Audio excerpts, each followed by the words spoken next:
It is 5:20.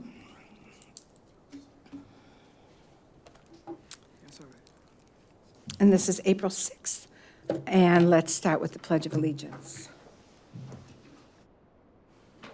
I pledge allegiance to the flag of the United States of America and to the republic for which it stands, one nation, under God, indivisible, with liberty and justice for all.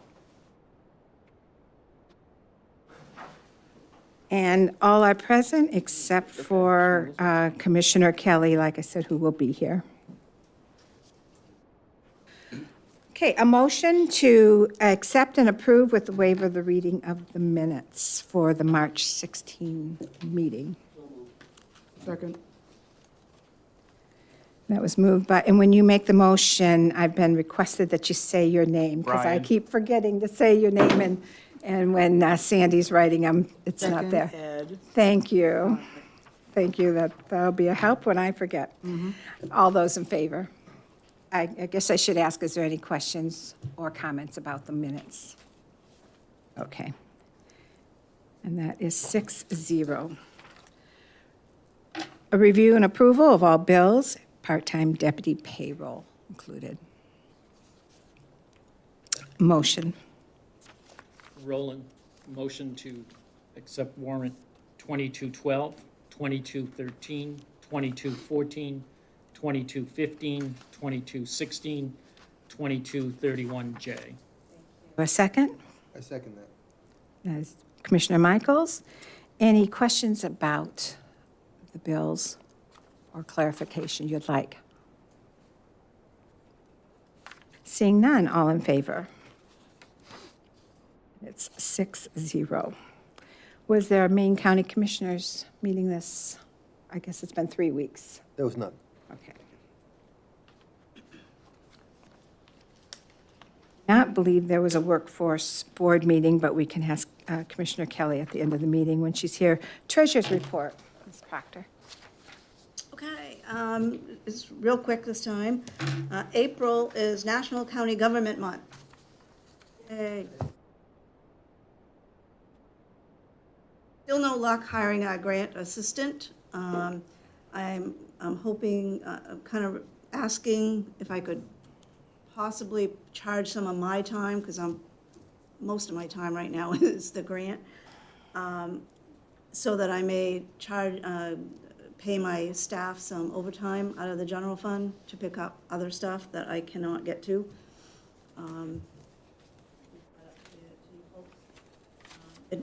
And at least until we get a grant assistant hired.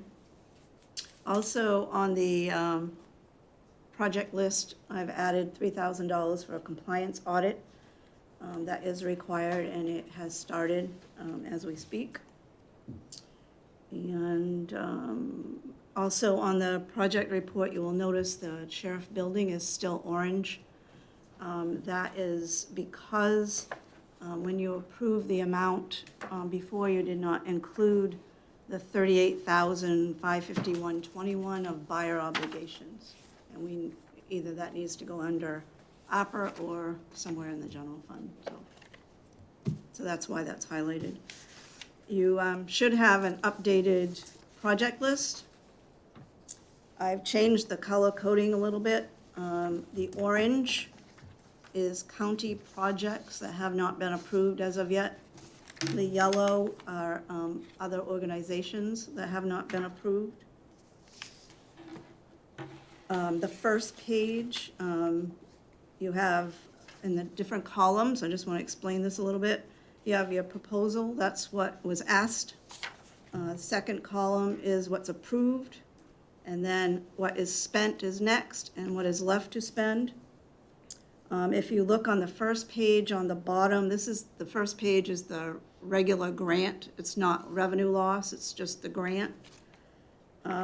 You actually have 6,402,000 more in requests than you have in grant money. I just wanted to flag that a little bit. The next page is your revenue loss, which is the 10 million. And the orange, again, is county projects not approved as of yet. And then on the bottom, you have the overall grant with both sections. Left is remaining grant funds. So just so that you would know where you stand as far as proposals versus what we got for grants. And also, at this time, should mention that we did get awarded with the 21 million, but we have only received 10,515,000. So until May, we won't receive the difference. I just wanted to clarify that and remind you, and that is all I have. Actually, a good reminder, thank you. Well, it's good to have you back, Clarice. Thank you. The 6,402 or 403, is that qualified, or does that include all requests regardless of their status?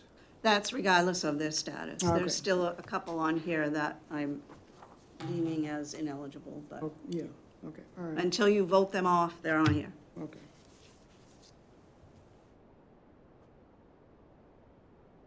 Any other questions?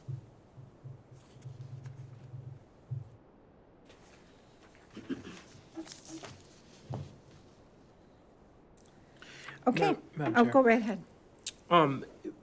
So, pardon me if I'm repeating myself, when did we give the public for a date that we would start? April 15th. April 15th, that we would start?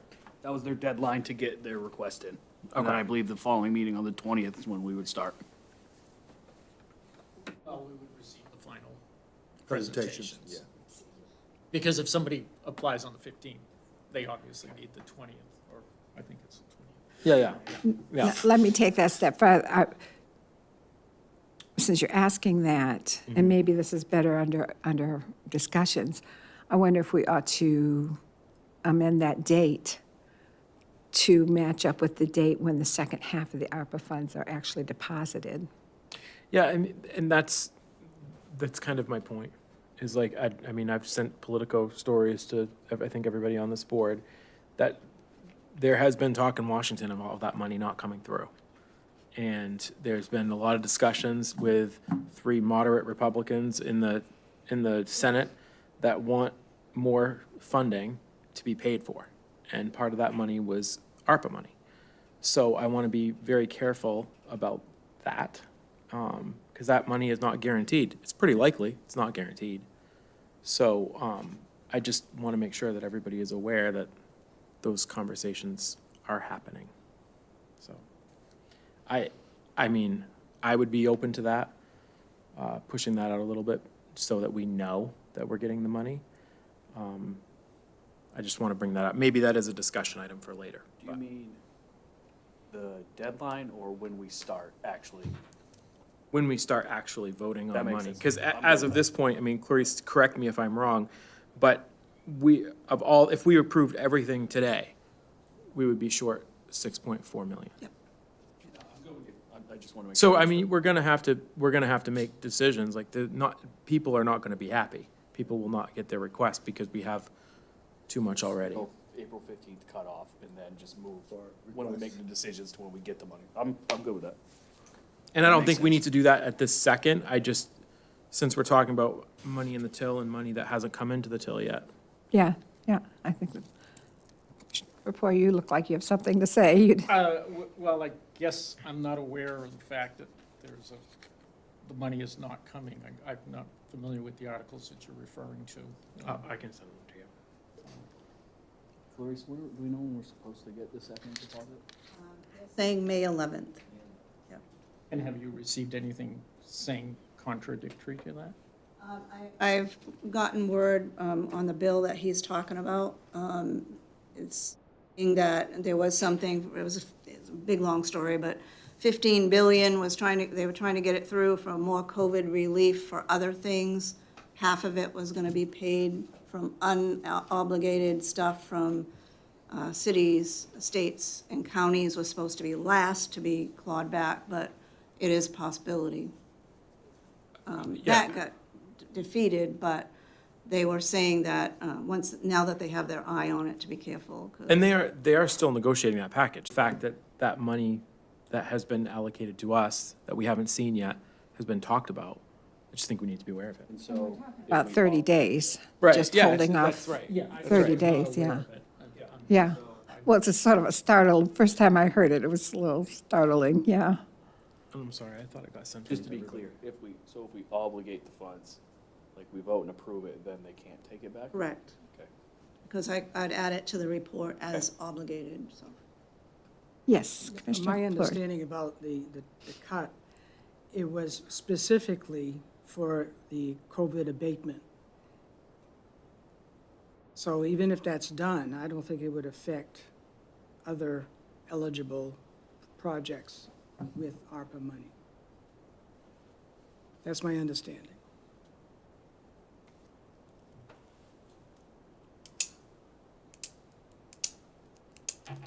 Okay, any other questions or comments about our most recent update?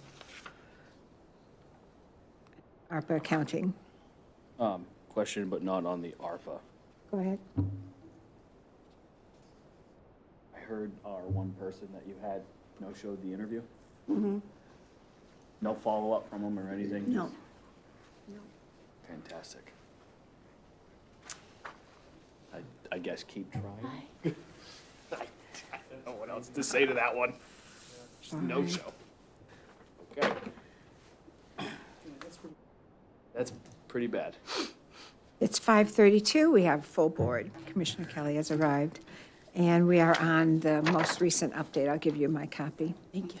Of the ARPA accounting. Anything else?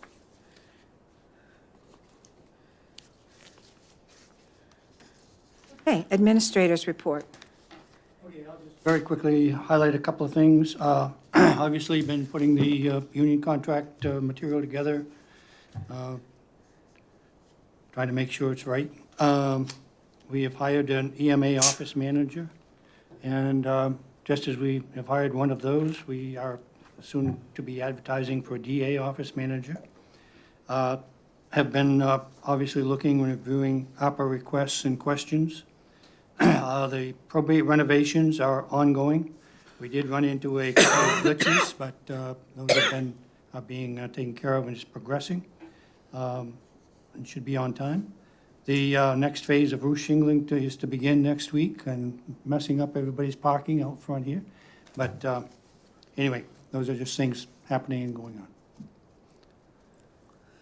Mr. Post, has there been any communication from the state, our new landlord, I guess it's going to be over at the DA's office, whether we're going to be able to stay there, or are they going to repurpose that? Have not heard anything at this point, no.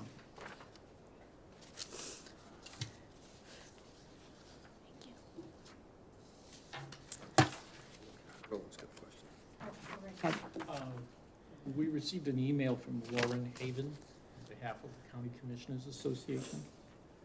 Do you have anything to report on that? Okay, which, I get emails from Lauren off and on. Which one? The one that you got Monday concerning LD 1634, an act to stabilize state funding for county corrections. Okay, that's been out there for a while, and we've reported on that back, that was in the fall, and actually it was held over from last year. So that's probably why I didn't pick up on it as anything new, because it's been kicking around. But I can, at the next meeting, certainly give you a full update, or Well, Commissioner I Michael guess I'm can. not looking for an update, but I guess as a commissioner, I think we, as a board, should be writing to our legislative representatives in support of that bill. But I was hoping that you would have, that you could tell me that. I'm a little surprised that you're not recommending that we step Well- forward to stabilize the county budget. That bill has some flaws in it. Okay, that well, that's what I wish- need to know, yeah. because I'm being asked to write a letter in support of it, Mhm. and you're not giving me any guidance. Uh, Give us some guidance, please. I- Sheriff's Association opposed the bill. And can you elaborate? I mean, That was, you know, I'm sorry, but I That was respect the very Sheriff's unerring-like. Association, but I don't know why you're saying. Legislative process, a lot of times, especially this past year, there's been a lot of things that I actually say would probably are ethical violations on their part about how they've been doing business. But that bill was pretty much hijacked. Language was added, conditions were added, terms were added, and to make everybody happy, the administrative branch of government added more money to the proposal. But it's still, there was a lot of questionable things put into that bill. And there was a lot of changes of definitions, if not outright elimination. So in the end, I believe the two sheriffs that had been working very hard on crafting the bill still supported it, but the 14 others voted not to. It's not a funding bill anymore. It creates a board of oversight that at this point, I believe, is 51% county control, but can be switched with, very easily, which brings back Board of Corrections days. There's things that have happened within the legislature over the past year or two where we deal a lot with standards, and they've changed the process of how standards could be changed, which puts requirements on the jail. And there's language in there regarding jail standards and things of operation and DOC involvement. There's a lot of really concerning things where I've spoken to some commissioners about different parts of it. And I think during one conversation, it almost appeared as though they're creating so many control mechanisms where you're trying to do to the county jails in the future. And with some of these control mechanisms, sure, they threw an extra, I think it was $1.8 million of funding in. And I think they were hoping to get, and you don't get all of what you want out of legislation, but what was originally a stabilization bill as far as funding with a formula in there and everything has now changed to conditions, oversight, boards, just a lot of things that are concerning. And you wonder how soon we'll be revisiting things that have happened in the past, failed, but might come back as well. So,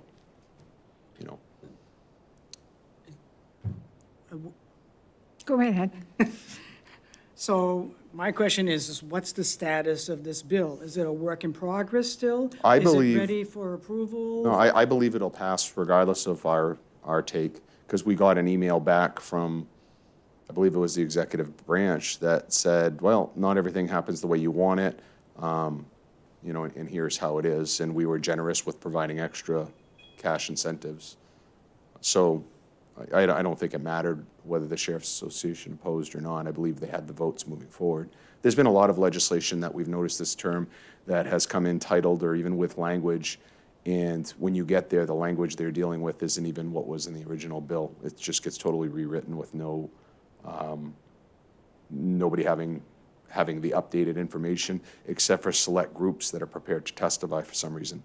It was very alarming all year long. That is So very it's true. not up to, there's no more amendments going to be proposed, no more changes until it goes to vote? Or what? I believe so. I'm not, I'm familiar with the legislative process. My take on what I've seen is this will be enacted.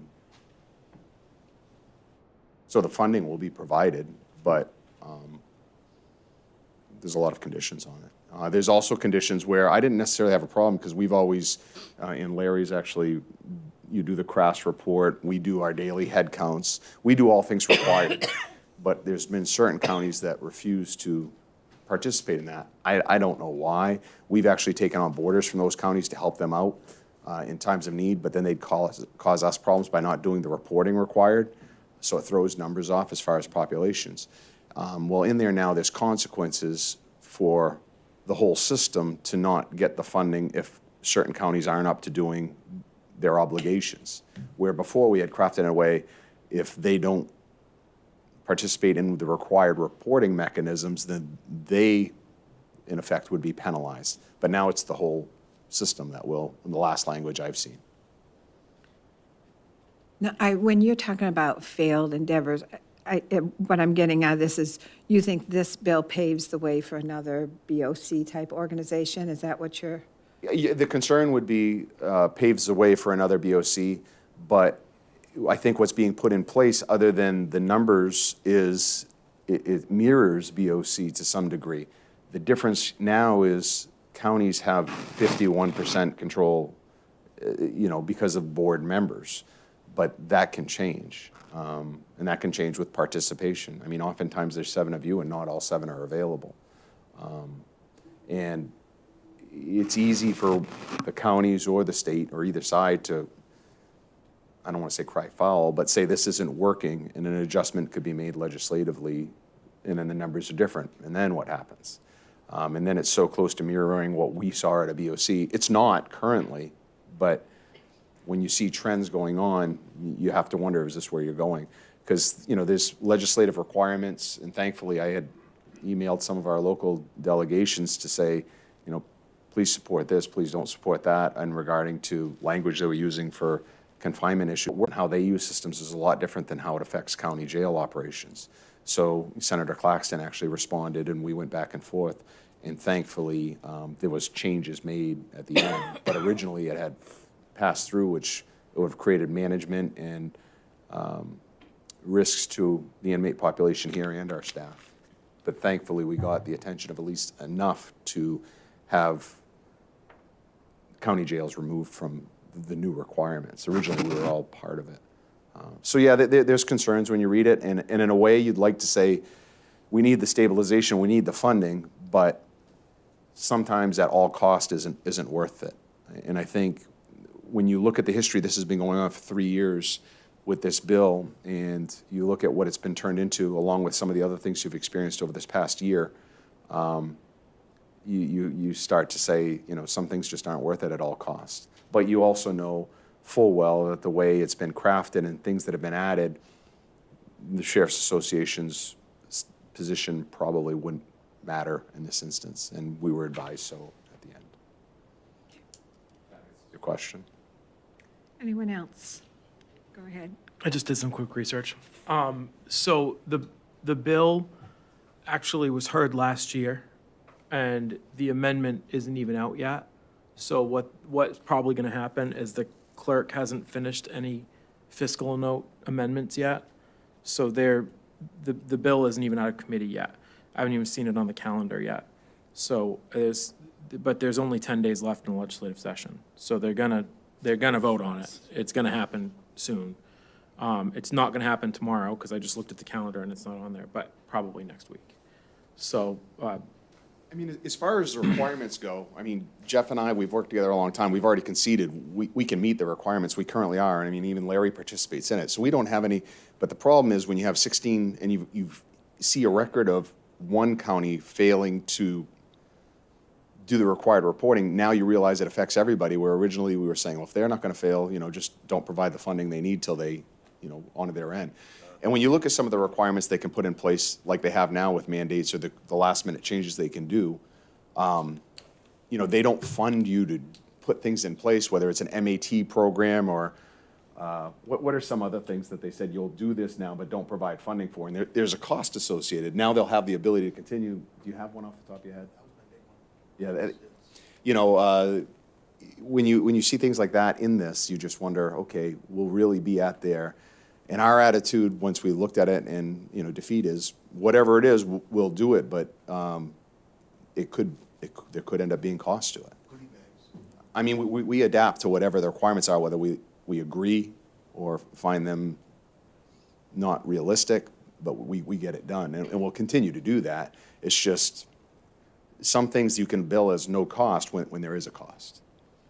yeah, it's a unanimous report out of committee too, so it's probably going to pass. Yeah, that's. So.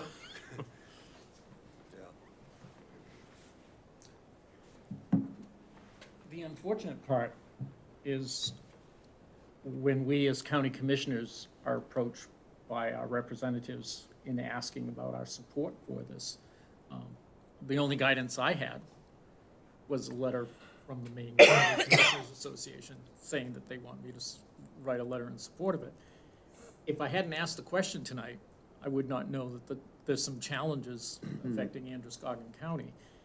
And I really think we need to improve our communication skills here, because if you're asking a commissioner to be not, I mean, we belong to the Maine County Commissioners Association. They have come out and said they're supporting it. I hear nothing contrary from our organization. Therefore, I'm going to unfortunately go blind into this and tell them, yes, go for it. I'm not going to be able to explain to them what my concerns are. I want to hear your concerns, but I need to be told them. It's a good, because with the Maine County Commissioners Association, and either of you correct me if I'm wrong, there are correctional agencies out there that are actually a revenue stream, wouldn't you say, for the county? Which ours is sort of the opposite, or is that overstating it? There's counties out there that have the housing ability to generate revenue. They don't have the staffing ability to do it. We have the staffing ability to do it. We just don't have the facility ability to do it. We have been, I don't know if you've looked at the reports, we've been boarding federal prisoners at the federal rate. We've been boarding prisoners from counties in need at a reduced rate. So we've been bringing in a revenue because we currently have the capacity and we figured it would be welcome. But the day we voted, we were reviewing all the changes. Actually, we met a couple of weeks in a row, but by our second meeting to go over and get clarity from the executive branch on what they were, the Maine County Commissioners Association already voted to support it. So at that point, and I don't know who the rep was, or, you know, at that time, because this was probably a month or two ago, I think the County Commissioners Association supported it. And I know it was the first time a jail funding bill has been supported by the one that everybody looks to, Maine Municipal Association, I think. So for funding purposes, you're probably, you know, happy that it's resolved. For operational purposes, like Jeff just reminded me, some jails provide, is it really called that? Goodie bags when individuals leave incarceration. And good, that's what they've called them, and there's 2 counties that are doing it right now, where it's a supply of things you may need, Narcan, some toiletry items. It's just a bag filled with that, and no matter of what your charges are, everybody gets one. Where there's some requirements now that we provide to people that it would make sense to on their leave, you know, when they leave Narcan and stuff, but just to blindly provide a bag of essentials or non-essentials, depending on your predicament in life, seemed wasteful or borderline insulting to, I mean, people make mistakes, they end up getting arrested and they end up getting released from jail. You know, depending on your plot in life and your situation, you might open up this bag and say, why am I getting these things? They don't apply to me. And we just look at the cost involved of doing something like that. But the state prison does it, and the prison system, and I know there's at least one county that's, or is it 2? There's 2 counties that are currently operating that same way, and we don't. Commissioner Poirier, I make that point only to say, so when the association puts forth a recommendation, it can definitely be because it benefits the correctional agencies that are in a different situation than we are. So, yeah, it's just sometimes you don't know what to do. All that to say, I agree with you. Sometimes you don't know which way to go. We belong to the County Commissioners Association. We have to walk in lockstep with them. And I know they're advocating for us as best as they can. And like we all know, when you're working through legislative issues, there are many people involved in, you know, making law. It's like making sausage. I know all that. I've heard all those stories. But without being given knowledge, we're blind. That's all I want to bring forward.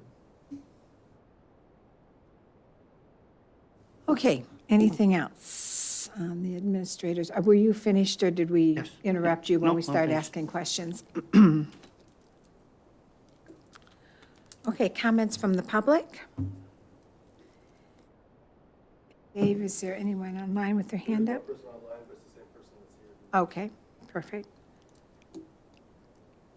Okay, we're going to go through some of the presentations for ARPA, and we'll start with Jubilee Center. And I'm sorry, I was tied up before the meeting. I usually try to introduce myself and get your name, so I'm not calling you up as, hey, you, but, so I apologize. My name is Erin Reed. I am the executive director at the Trinity Jubilee Center in Lewiston. I'm here with Chris Abruzzi from Double Z Land and Livestock in Turner. He's our board chair. Thank you for having us come back to check in. I'm just going to go over what we do, the space issues we're having, and updates on our project. So we opened in 1991 in downtown Lewiston. We were originally a project of the Trinity Episcopal Church. We grew pretty quickly. In 2001, we separated from them, became a separate 501c3 nonprofit. We are still operating out of the basement of the church. The building's on a corner and on a hill, so like their entrance is on Bates and we're around the corner on Spruce. So our 5 programs are, the first is the soup kitchen. We do about 130 hot lunches a day. That includes 36 that are delivered to homebound senior citizens in need. The second program is the food pantry. We provide groceries to about 80 families a week. We are also the only diaper bank in Androscoggin County. The feeding programs serve a pretty wide variety of people. These days, we're seeing a lot more seniors and a lot more disabled people. For folks on a fixed income, the cost of food and fuel and rent and everything going up, they can only stretch that so far before they need to come ask us for help. And for younger folks who are able to work, with the labor shortage, we're able to get them back into the workforce a lot quicker, so they don't need us for as long. The third program is the day shelter. Women are in overnight shelters that close in the morning or they're outdoors overnight. They can use the bathroom, fill water bottles, eat breakfast, sleep. We have toys for kids. Our youngest guest this year has been 4 years old. He was with us over the holidays, so he was in charge of decorating our tree. Did a very good job on like the bottom 18 inches of our tree. And we got a bunch of gifts for him and his sister for Christmas. Fourth program is the Resource Center. That includes our free medical clinic. We have a doctor on site every week who sees anybody in the community who is uninsured and needs medical attention. People can use our phone, fax machine, printer. We have a mailing address for the homeless. We have winter gear like coats, boots, hats, gloves, toiletries like deodorant, shampoo, conditioner, toothpaste. We do a lot of referrals for mental health case management. We have outreach teams come in from like New Beginnings. They'll come and see if anyone's eligible for their teen services. And then we just do one-on-one support like job applications, housing applications, whatever people need. There's a lot of great resources in the community that people either don't know about, don't know how to access, and it's really helpful if someone can say, you are probably eligible for this and this, here's their phone number, here's a phone. And the program is the Refugee Integration Program. It's pretty similar, one-on-one help with paperwork. With them, it's mostly job applications, resumes, immigration forms. I've been on staff for 12 years. We've had a lot of people go from needing to come to us for food and for help to working hard, saving money, and actually coming back to donate food back to us, just to thank us for the help that they got. We had someone, when we had to get our exhaust hood cleaned, the tech they sent out is someone who had relied on us when he was in a tough spot. He was very familiar with our kitchen. We had somebody last year who, years ago, we had helped with a ton of job applications. And he was coming back to say, for the past 4 years, I've been working 2 full-time jobs, 80 hours a week, and I'm putting in an offer on a house. And my realtor said, could you write a letter to try to convince them to accept this offer so that your family can own a house? And we helped him, and he got it. He bought the house. On a sadder note, we had an elderly woman a couple years ago who passed away, and her family found out we had been the ones checking in on her, making sure she had groceries from the food pantry, and they had no idea that she was struggling. Her kids all lived out of state. She was too embarrassed. So now her daughter, whenever she can, she'll donate some money to us to make sure other older folks have the groceries they need. So our space issues, We have been at capacity for probably a decade. Our approach has been very much like, we will make do, we will just work harder. This really caught up to us during COVID. We went from about 180 or 80 to 100 meals a day to 130 to 140 meals a day. We have almost no food storage space. So we're now at the point where we're storing pallets of food in our shelter, to the point where there's days where we can only sit 5 people in the shelter at once because we don't have anywhere else to put them. Our building was built in the 1880s. It was not designed for this use. It was not designed for this wear and tear. None of our doors are wide enough for a pallet, so we have to leave all of our food outside, cut it open, and carry it in box by box. We have fridges and freezers in like every corner of the building, and we're still turning away donations because we just can't store them. Building has no ventilation. There's not enough bathrooms. The main entrance is not handicap accessible. It has stairs. And we're distributing food outdoors year-round at this point, because in order to distribute more food, we have to store more food. And now that we're storing more food, we have no space to bring people inside to receive the food. So it has been a very cold winter. So the plan is to renovate our space. So starting with just basic safety upgrades, HVAC, handicap access, adding some services for the homeless, like a shower and laundry, adding a public restroom, and we want to upgrade our medical clinic space, make it bigger, run water to it for hand washing and potentially dental in the future. We also want that space to double as a meeting space for mental health caseworkers who their offices are out of downtown and they need a space downtown to meet with their clients. They can do that right on site. We would also like to build an addition. So it would be a garage door leading into a small warehouse space where we can put all those pallets of food, and then a walk-in fridge and freezer, and like kind of long-term storage in the back, like filing cabinets and off-season stuff like coats in the middle of summer. This would let us give out more food, help more people, help people get back on their feet a lot quicker. Part of the plan is that the church is giving us the building. Their congregation is getting smaller. They're not ready to disband quite yet, but we do have renovations planned for the upstairs. HVAC will be for the whole building. We plan to take out the pews and the carpets and just refinish the whole floor, and put in bathrooms. There are no bathrooms on the second floor right now.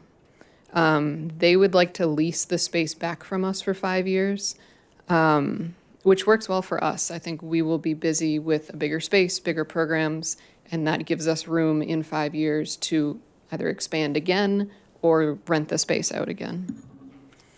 In terms of updates, there's no major updates since the last time I was here. The church wants to use the upstairs space as a community gathering space for concerts, meetings. That was originally going to be run by us.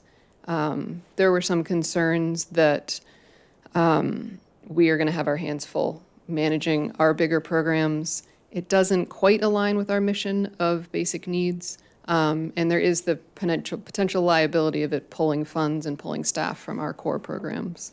So they're going to run it themselves as part of their lease, and when their lease is up, we'll get the space back for our programs. The project budget is $1.7 million. We have hired consultants. They did a feasibility study. It came back that the project is possible, but only with the funds from the county. They are confident that we can raise the balance and we can break ground this year. We have not launched the capital campaign yet, so I don't have a lot of other donations to update you on. We are talking to the city of Lewiston. We asked them for $100,000. They are specifically interested in supporting the public restroom and the shower and those upgrades. We submitted a request to Good Shepherd Food Bank in Auburn. They've committed $56,000 towards the renovations of the food space.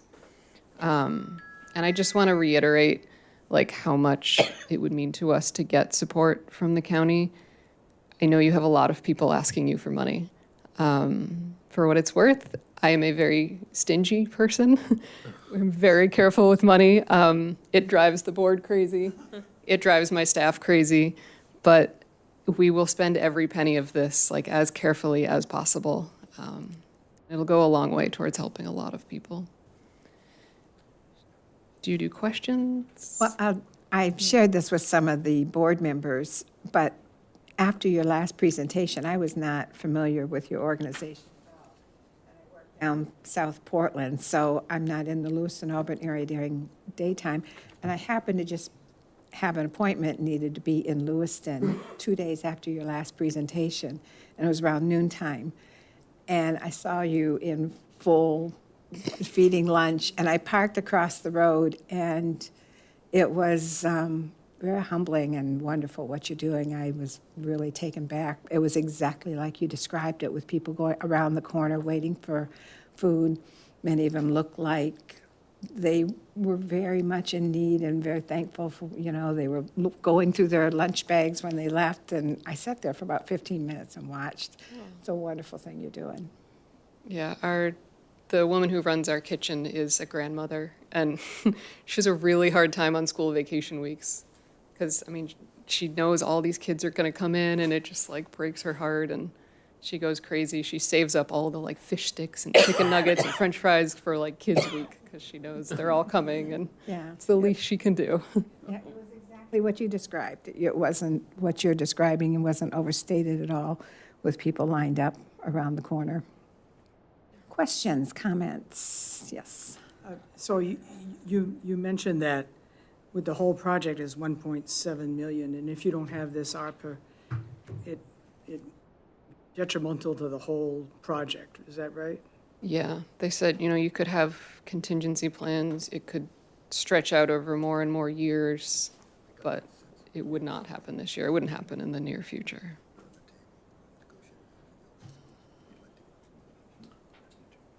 Do you have a capital plan?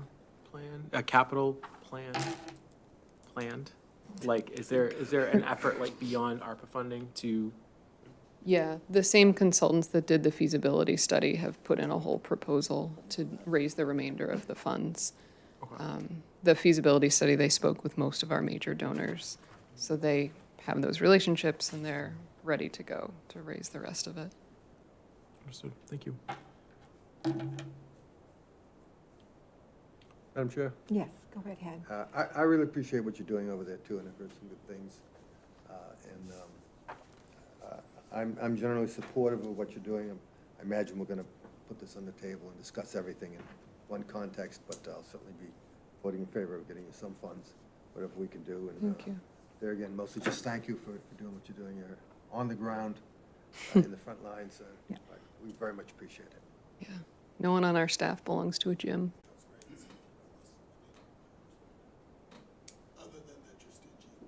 It's true. She's frugal, not There, stingy. thank you. That's my, Well, thank you very much. thank you. Appreciate it. Thank you for what you do. Very much so. Poland Elderly Housing presentation.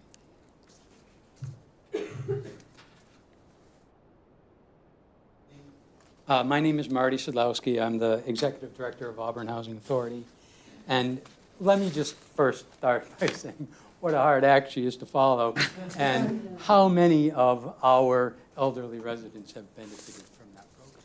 Because they bring food over to Barker Mill, to Rope Block, to Esplanade. And she's just, I have never met her personally. I think COVID has kept a lot of people apart, but we've had telephone conversations before. They do great work. So I'm a big proponent of them.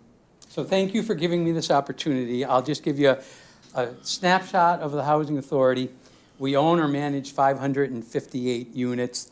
177 of them are public housing units located between the city of Auburn and Mechanic Falls. We manage 86 low-income housing tax credit units, which comprise Webster School, Varney Square, and 62 Spring Street in Auburn. And we have some other market rate units. And we also have issued 430 vouchers that for the Housing Choice Voucher for the Section 8 program. And so tonight, I gave you a 4-pager. Tonight, here's a rendering from the architect. of the apartments. And page 2 is the site plan, which shows you the street and the location of the buildings. Page 3 is the floor plan layout. And then page 4 is an information sheet on different aspects of living there and what the costs are and things like that. So our development corporation, Auburn Residential Development Corporation, purchased the property in 2017, and we've engaged with Platts Associates to design the 4 structures with the 6 apartments in each building. Typically, in a presentation like this, I would spend a lot of time talking about need. We did a market study many years ago, but I think the most important thing to say is need is equal to crisis. This region, our state, more or less our country, we're in a crisis for having not enough units out there. And if I can just give you a little bit of anecdotal information to talk about the voucher program. So if somebody comes, they're on a waiting list for 6 months, maybe 18 months, maybe 2 years. They get to the top of the list, they get a voucher, they go in the marketplace. 2 years ago, typically our statistics bore out that it would take 30 to 45 days to find an apartment that they can afford. Now we are looking at 60 to 90 days. HUD has actually come back and said, you can continue to give extensions because these vouchers essentially have a deadline, and we call that process, a voucher can die on the vine. You can give somebody a voucher, they can't find suitable housing between what they're earning and what the voucher will support. And so they essentially have to hand back the voucher, go back to the end of the wait list, make their way back up. So that's the worst situation. So HUD has been lenient. They have said, so if you can justify in your, you can document in your files that you are working with a client who is doing their due diligence and honestly trying to find an apartment, you can continue to give them extensions. But I bring that out because of the fact that that's how dire it is. And then just another piece of anecdotal information. We have these things called payment standards, which is what determines the value of the voucher. And it's based on local fair market rents, which is the numbers given to us through HUD. And typically, the board of the housing authority can allow us to spend from 90 to 110% of that fair market. They'll make a determination of how much they want the purchasing power of that voucher. HUD has now granted waivers that you can go up to 120% because they realize that the vouchers don't carry enough purchasing power. So enough on that. I just want to give you an example and give you some evidence of what we face daily in terms of trying to have people have the resources to find housing.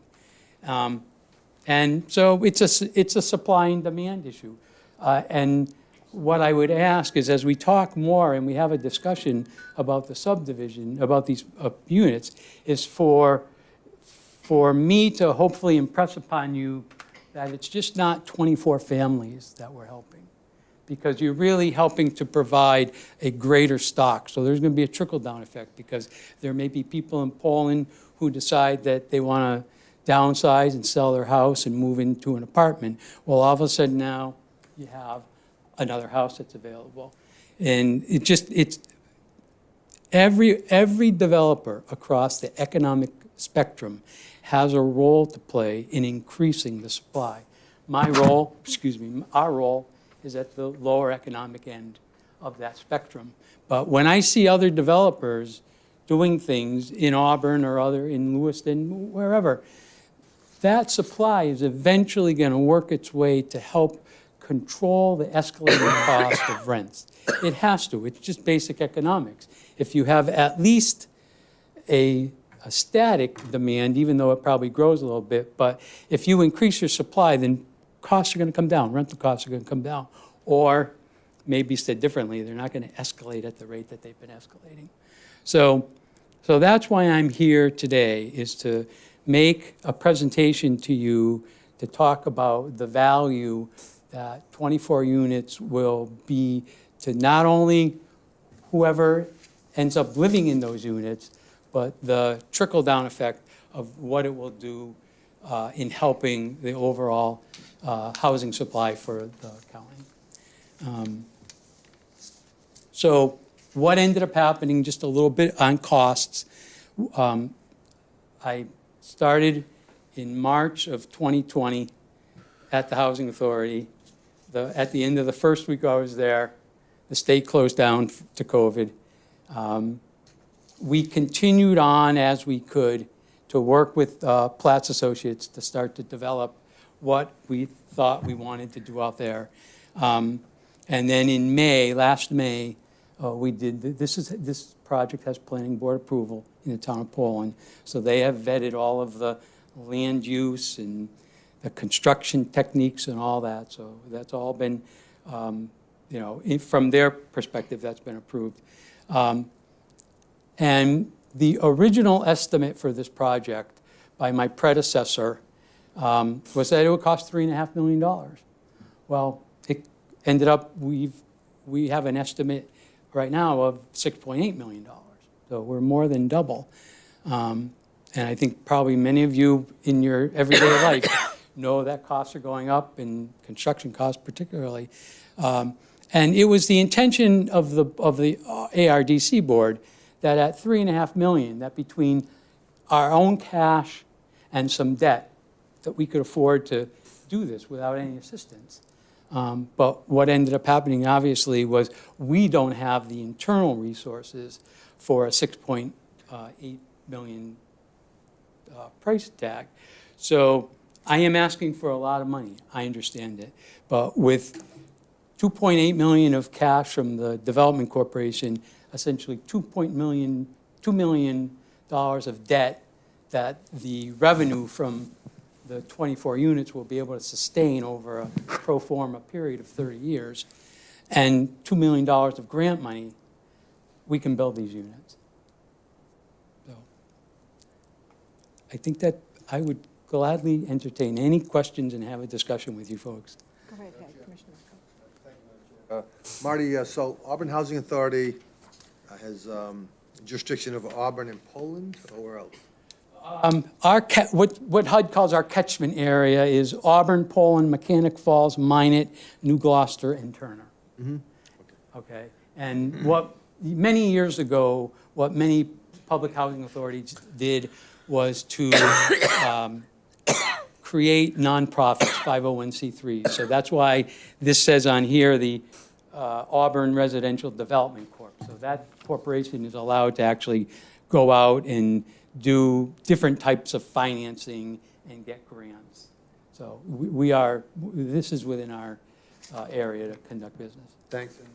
You said you had something like 500 private units and 177 public, something like that? Yeah, in total, we have 558 units. Okay, That we 177 own or or so manage. public. How do the private ones work? How are those administrated? Well, are you familiar with tax credit properties? Yeah. Okay, so we are the manager, we are the general partner. We have a 1/10 of 1% ownership of 3 properties. And we have a management agreement, and all of that goes through Maine Housing. So everything we do, Maine Housing comes in every year, they do reviews. Those are all subject to independent audits. We charge a management fee, and we are held to a management standard. And is Section 8 administered through you people at all, or what interface should you have with Section 8? So the vouchers that we issue Yeah. are administered in our office through a housing program staff. And those are Section 8? And those are Section 8, right. But we have project-based buildings as well. So there's primarily, there are many types of vouchers, but 2 to focus on are project-based vouchers and housing choice vouchers. So housing choice vouchers are, somebody comes to us, gets on the waiting list, they get a voucher, they go out in the community, they find an apartment. The voucher goes with them. But then you have places like Barker, Mill, Auburn, Esplanade, and Roque Block, where the voucher is with the unit. It's administered by us through Maine Housing, so that if you're in there one week and this gentleman's in there the next week, that The voucher's the subsidy is same. staying with that unit, okay? So that's essentially how that works. And so if you develop the Poland project, then your 177 public units would become 201? No, these are really gonna be private units. They're not, okay, so Yeah, gotcha. the Development Corporation is gonna own them as a 501c3. I got it, yeah. But we are committing to the fact that we are going to rent to people earning at or less than 80% of area median income, which is essentially the HUD definition of affordable or workforce. Kind of a superficial question. I represent Poland, so I am, interested in Yeah. this project. And after, looking at the documentation paperwork, I am not able to discern, maybe I'm missing something, exactly where, Okay. what is the exact location Okay, of this so- project in Poland? If you're at the intersection of Route 26, and I think that's Route 121, and you are heading towards the Poland Spring Resort, it is on the left after that intersection. Right now, there's one open field left, then you have a commercial building, and then you have the gun shop. So if you're familiar where that gun shop is, it's just a couple of lots below that. Okay, So that's where that is. okay. Yeah, Thank you. yeah, yeah. That was a good breakdown of location. Yeah. I've been there a lot.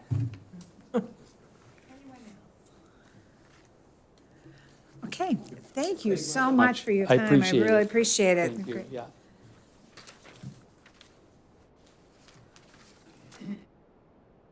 Plus. And again, I wasn't able to get your name, so if you'd give us your name when you start. My name is Betsy Sawyer-Manter. I'm the CEO at Seniors Plus. With me tonight is Heather Davis, who is our Chief Operating Officer, and also Gabrielle Russell from Platts and Associates. So thank you for entertaining us and having us come tonight and make a little presentation to you. Seniors Plus is the area agency on aging. We serve 3 counties. We serve Androscoggin, Oxford, and Franklin counties. We're probably best known for a program which you may have heard of called Meals on Wheels. And so we deliver all our programs throughout the 3-county area. And Meals on Wheels is what we're primarily known for, but we do a Medicare counseling. So someone like me who's turning 65 this year, I will go and have my Medicare visit and learn about Medicare and what I have to do to sign up for that. And we help hundreds of people with that every year. We also do information and assistance. I always say, people call us for all kinds of reasons.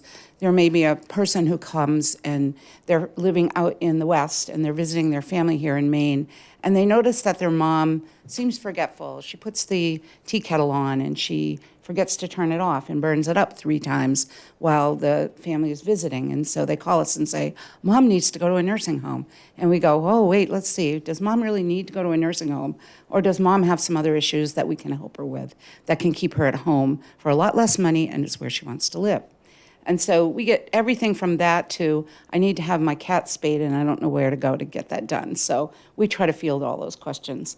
Much like Aaron, my colleague from Trinity Jubilee, you never know what question you're going to get when the phone rings. We also do a lot of caregiver support. Caregiving is a huge issue in Maine, and it is across the country. We have lots of folks who have dementia. Some have Alzheimer's, some have other kinds of dementias. People are leaving their jobs or they're moving back to Maine to take care of an older parent or an older sibling, and they need a lot of support. It's lonely being a caregiver. I think probably we've all been caregivers at some point in our life, and it's hard work, but it's rewarding work, but it's also can be frustrating, and you sometimes can be short on patience. I have a husband recovering from an ankle surgery right now, and it's 5 weeks. 3 more to go. Counting the days, 22 to be exact. So we also do other things like older adult education classes and support groups. We also run a veterans program. So we do a whole variety of things. Basically, I say, if you have a question about aging, call us. That's our work. We're celebrating our 50th anniversary this year. We've been around since 1972. We originally were located out in Franklin County. That's where we started. We were the Franklin County Older Citizens Council, and then we became the Western Maine Area Agency on Aging, and then a number of years ago, the name got changed to Seniors Plus, well before my time. I've been with the company about 13 years. The reason we're here tonight is we are located at 8 Falcon Road in Lewiston. That's our headquarters. We own that building at the old racetrack. I think most people are familiar with where that is. We purposely stayed in Androscoggin County because that's where the bulk of our clients are. And we'll talk about that in a minute. But we looked at, should we be headquartered in Oxford County? Should we be headquartered in Franklin County? But really, Androscoggin County is the bulk of the population, and so that's where we live. We recently purchased the land right next to our building. It's a small lot, but it came up for sale, and we had a right of first refusal, and we exercised it, and so we do have site control. And the plan is, we have been outgrown our space for our Meals on Wheels kitchen for some time. We are currently located on Goddard Road at the National Guard headquarters. Some people might remember the old green ladle building was there for part of the regional high school. And they've been wonderful. I can't say enough things about the Guard. They've been a great partner, a great landlord. But the building is really way too small for what we need. We are all over each other, and during COVID, we couldn't distance. We couldn't get the amount of space between people that we needed, but we still needed to deliver meals, and in fact, we doubled our meal production. It got to the point where we had to reach out to the Walmart distribution center and ask to borrow a freezer trailer, which they set up outside the building, and we kept filling with diesel fuel every day to keep meals frozen because we didn't have enough space in the building to hold our product and our meals that we were producing on a daily basis. We have freezers, like Aaron was talking about at Trinity Jubilee. We have freezers and refrigerators everywhere. It is the most inefficient process that I have ever seen in my life because our staff come down with COVID for 1 week, and I was actually over there packing and delivering meals, as was Heather. And you're just like going in circles all the time because the space is so inadequate for what we're trying to use it for. So our goal is we want to build a new building next to our current office building that would house a state-of-the-art Meals on Wheels kitchen. We'd gain great efficiencies, we'd have much better workspace for staff. We are very volunteer dependent. We have many, many volunteers who work in the kitchen, they help with packing, they deliver meals, and they have no place to come into our space and have a cup of coffee. We can't even thank them with a cup of coffee because there's no place for them to sit down. And the space that we have at the Guard is, it's a very steep incline. It's like an accident waiting to happen. So we are mass producing hundreds of meals a day in a very small space. We have, the other piece of the building that we want to erect would be to house our education center. Our education center right now is in the building that we are at 8 Falcon Road, also inadequate space. And right now, we're still doing a lot of social distancing, so we're really limiting the number of people that can come into the space. And we would really like to have it be multi-purpose. Not only would it be our education classes, which Heather will talk about in a minute in terms of what we do there, but it also could be used by community groups outside of us who might need a space to meet in. And also, we would like to add what we call a congregate dining site. So someone might come to a bereavement group, but then they might stay for a congregate meal. And we would have the kitchen right there, so we'd be able to do those meals. And that's funded through our Older Americans Act, the meals themselves. So we're here to ask for support for a building. We are also asking for some congressional earmarks, so assume that we would have some serviceable debt on the building. The building we own right now is nearly paid for. We're very aggressive in our loan agreement, and we feel like we're at a time now where we can get a better space, get an adequate space, and create more efficiency as demand is increasing. So I'm going to ask Heather to come up now and just talk about the two programs in a little bit more detail, and then Gabby's here, and she has some pretty drawings to show you. Thank you so much for your time this evening. So I think most everybody knows about the Meals on Wheels program and what we do, but a lot of people think it's just meals, but it's so much more than that. That program also keeps people who are often socially isolated. Sometimes we're the only person that they see that comes to their door to check on them. We've actually had drivers find people who they needed to call 911 on because somebody was lying on the floor or something. So for us, it's also to prevent that social isolation. Some of these people don't have families. They come to rely on us, and like Betsy said, they're still able to stay in their home, which is what they want to do. People don't want to leave their home until they have to, if they ever have to. And that's one of the other important aspects of Meals on Wheels program, is it allows people to stay in their home where they want to be, while also getting a check. People check on these people. Our staff and our volunteers check to make sure they're there, do a check of their house. So while we also deliver meals, which is vitally important, for many of these people, it's the only nutritious meal that they'll get that day. And so they really rely on us being there. So as Betsy said, during COVID, we doubled our capacity to put out meals. The need was so great. And right now, in Androscoggin, we're serving 307 clients, and we're doing 82,000 meals a year. And we make those meals ourselves in the kitchen. So as Betsy said, this kitchen space is very, very tiny for what we need. We could increase our capacity. We try to avoid wait lists. We haven't had to have any. But I think, like other places found during COVID, space is an issue, and especially when you're dealing with a pandemic like that. So not only does Meals on Wheels fight hunger, but it also provides the tools to a better health, a better life for those people who are at home, and keeps them from being so socially isolated. And then the other program is our education center. We're currently serving 813 people through a variety of classes. It can be Tai Chi, it can be knitting, it can be book clubs, but there are also evidence-based chronic disease programs. There are programs for caregivers, like Betsy talked about, people who are caregiving. It's high burnout, so there are support groups for them and their family members. But again, we have one little education center, and we'd really like to build that space out so that we can have a larger space. We're doing both hybrid. We've started in person again. But again, so we can increase our capacity. We know the population is aging and getting bigger. The numbers are growing in the aging population, and it's really important that we continue to be able to serve our community members. So, thank you. Gabby?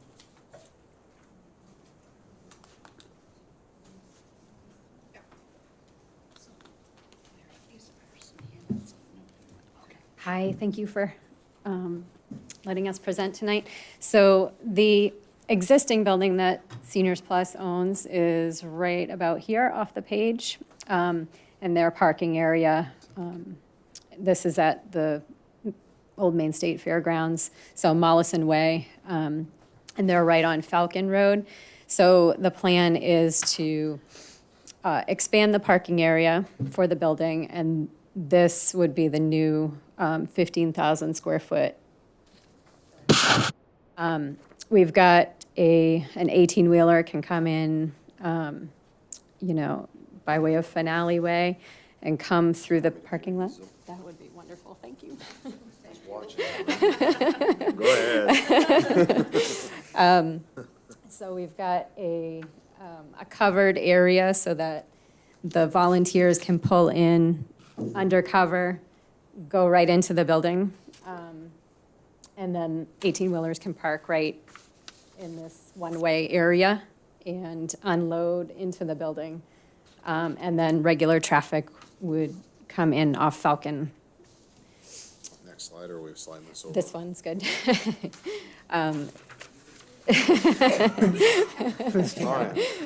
You're doing great, thank you. So from the parking lot, you would come in the building to the reception area. Basically, the kitchen area takes up the majority of the center. We've got packing, and this is where the volunteers come in, help pack the meals, and then they load them into their cars. This is the covered loading area. Deliveries would come in here and go right into walk-in cooler, walk-in freezer, dry storage. We've got some support spaces like offices on different ends of the building. This third of the building is the education center that Betsy was describing. So I think this room can fit over 100 people. And then we've got like a large conference room so the public could come in here. The thought was if they walk down the hallway, go into this space, and then drop their dishes off later. And, yep. Yes, thank you. So these are some very preliminary renderings of the building. Basically slab on grade, steel frame, and you know, a modern but you know, warm material. We did. No, I mean, the actual work, The actual, like who drafted it? Plats. Platts, yep, I'm from Platts. There you go. Throw that out there. Thank you. Any questions about the design? Yeah, that's why. They obviously keep dropping on you. I didn't realize. Gabby? Madam Chair, change Let's go right ahead. Yeah, what's the, don't you have an office or something out River Road, Lewiston? On where? River Road, Lewiston, didn't I see something out there? I don't know where River Road is. That's where I live, man. Oh, is No, that- we don't have it. We There's don't. nothing out on River Road. I could've sworn I saw a Senior No, Plus sign up there. we have a location at 8 Falcon Road in Lewiston. We also have a distribution center in Livermore. You might see that on Route 4. That's all that is it's a space where we take meals from Lewiston to the distribution center, and then they are distributed from there. They're sent out to like Franklin County and Oxford County. But everything is made in the Lewiston kitchen. We used to be in Wilton. Our kitchen was in Wilton 13 years ago. And we said, why are we making most of our meals in Wilton, and then bringing most of them to Lewiston area or Androscoggin County? Because about 60% of where we deliver meals and the amount of meals we deliver are in Androscoggin County. So that was the driving force for us moving our kitchen facility to Lewiston. There is a budget. It's very preliminary that is attached to the handout that you have in front of you. The sources are, as I said, we're asking for a congressional earmark, along with, it feels like everybody else in the nonprofit community. I think I've written more letters of support this week than any time in my lifetime. We also have, we purchased the land, so that's paid for. We'll be, as I said, doing fundraising, and then we do have a request in, by the way, to the other two county commissioners from the other counties that we serve. So we have a meeting in Oxford on April 19th with that set of commissioners, and Franklin has a different application process than the other counties, so we're in the process of, we've sent them an application, but they want us to fill out their forms. So we're in the process of doing that. So happy to answer any questions you might have. I don't have any questions, but I'd like to tell you that I know you do a great job. I was one of those volunteers during the COVID-19 delivering meals. I saw your kitchen. I saw what the staff has to work with. I understand your story very well. It's sad. Thank you. Great. Thank you so much. You're very welcome. Thank you for having us. Thank you. Thanks, guys. Hey, cruiser equipment. And we've moved over, oh, I'm sorry, no, we have Museum LA, and then it's also again down in the funding approvals. Let's go ahead with the presentation first, and then we'll move on.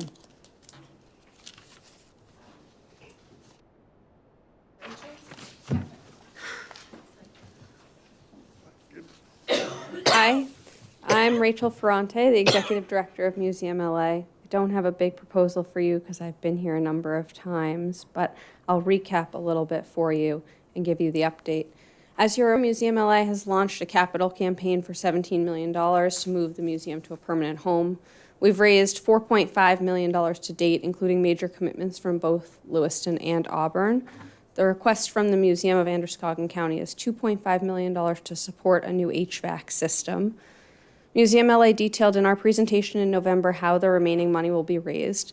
The return on the county's investment would be high. We estimate that every year the museum will generate $1.9 million into the regional economy. That's just job creation and the direct spending. It does not include increased tourism spending, estimated at $15 million every year. The new museum represents a much-needed project to transform the region. The new museum will be an economic engine for the region, generating local and tourist activity throughout the year, a center for diverse educational and social programming, and a unifying community space for all. We're hopeful that the county will make a positive decision this evening, even if contingent on a number of factors. I heard the earlier conversation about when the ARPA funds will be released. In order to leverage that support in our application to the federal government for congressionally delegated spending, the application to our congressional representatives, Senator Collins, Senator King, and Representative Golden, is due on Friday. We've been told repeatedly that our application will be strongest if we can demonstrate both local and regional support for the project. With the county support, we'll have over 40% of our goals secured, and adding the federal funding thereafter, our project will be over 50% complete. I should add that we're in active and specific pursuit of major individual donors and foundations. That work is very detailed and already underway. And we believe that if these government commitments come together now, we can and will be able to raise the rest of the money privately. Your support tonight will enable us to continue the strong momentum we currently have for the capital campaign and leverage a critical opportunity for additional federal funding to make the new Museum LA a reality. Thanks for your time and consideration. Thank you. Thank you. Okay, on to the approval I have questions. section. Oh, I'm sorry. Yep, it started moving too fast there for you. Questions. One, I don't know if I read an article or we got a memo saying Auburn was paying for the HVAC. Is that not true then? That's not true. Okay. Yep. Second question, you've raised $4.5 million so far. What's the total goal again? 17. And the 4.5 was without anything from us, correct? That's correct. That was all I had. Anyone else? Yes, go right ahead. This allocation, how critical is it to your request for the earmark money?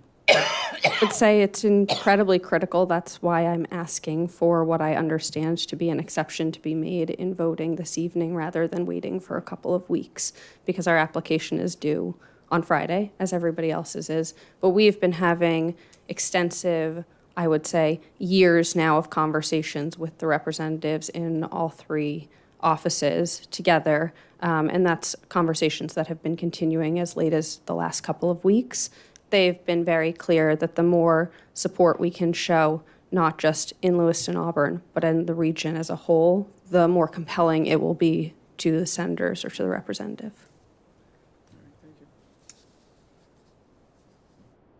Other questions?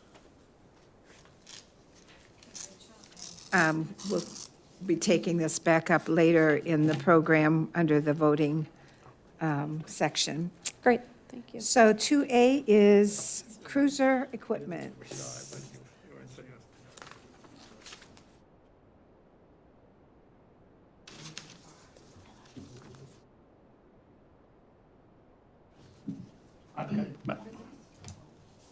Good evening. In that your January meeting, you approved the purchase of 4 cruisers using ARPA funds. The proposal before you tonight is to actually outfit them with our lights, sirens, decals, and the rest of the equipment that we need. So I kind of outlined what we're going to ask for, and it's just under $65,000. And I know there's going to be questions, so go right ahead. I gotta ask, why wasn't it included to begin with? Yeah, that's my question. Out to bid, it was only for the actual cars, and we still had to go out to bid for the equipment that goes with it. So that was the original. We just went out to bid for the rest of the equipment, and that was mostly for the vehicle, the Adams emergency vehicles. So we could have, but we were trying to figure out what we could reuse for equipment and what we would actually need. And just so you're familiar, because I know you're new to the game, we only budget the payments on an estimate of the total cost of everything. So, while you paid for the vehicles up front, we took, if you remember, the budgeted payment amount of roughly $52,000, put an account to build up in a capital account so we could get off the borrowing trend. But it's, usually we get the bids back, and then our next step is, like I said, going out for the equipment. As far as looking over the specs of what we got back, there was a huge increase in our radio costs. It went from, what, $4,500 to, It was about 56 is what we've been paying, and it went up to almost 9,000. so that was a little bit of a surprise. And then a few years back, we made a commitment with the commissioners to equip all vehicles with single-cell cages, because before they had nothing. So we wanted the flexibility, but yet we wanted the security for the cars we have out on the road. And that would added cost to equip them over the past, 3 years we've been doing Yeah. that?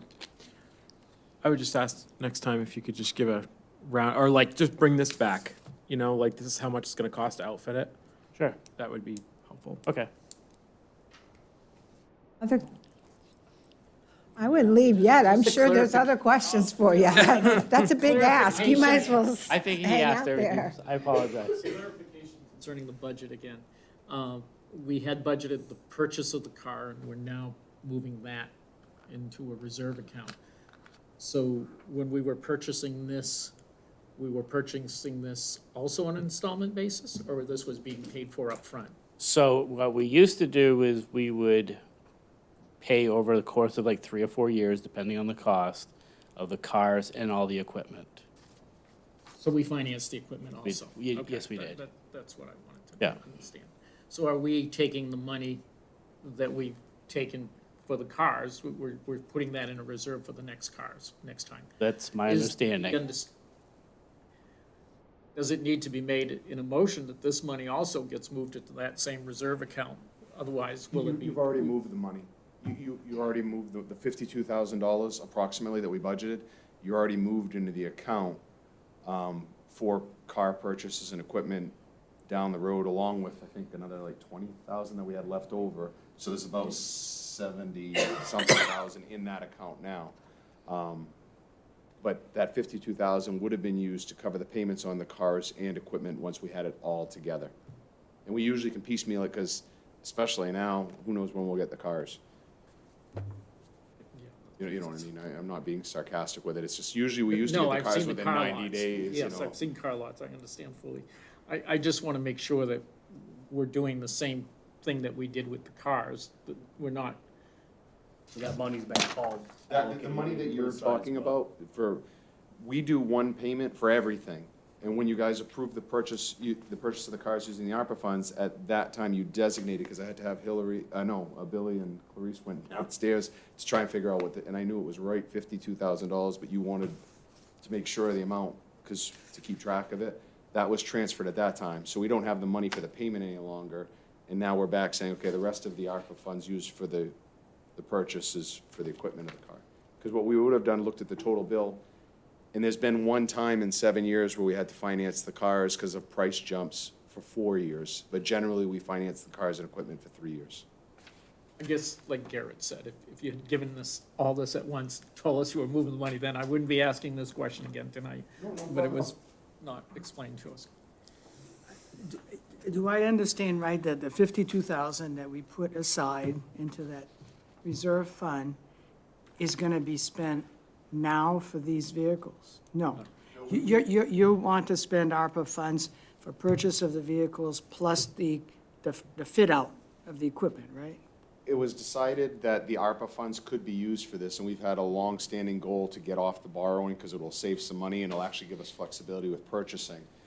What was discovered is the ARPA funds could be used for this. It was brought to the commissioners for consideration. I believe the commissioners supported the idea. Yeah. So our objective with any purchase is just to get the funding. The commissioners get to decide where the funding comes from.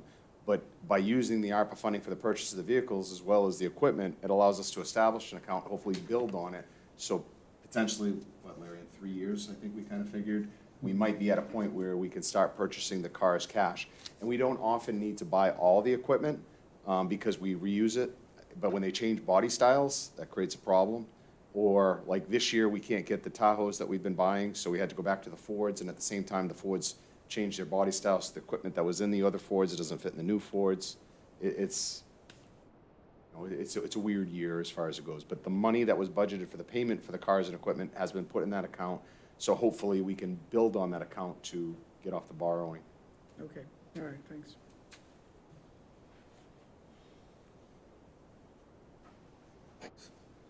Everyone, Motion to purchase. you haven't been dismissed yet.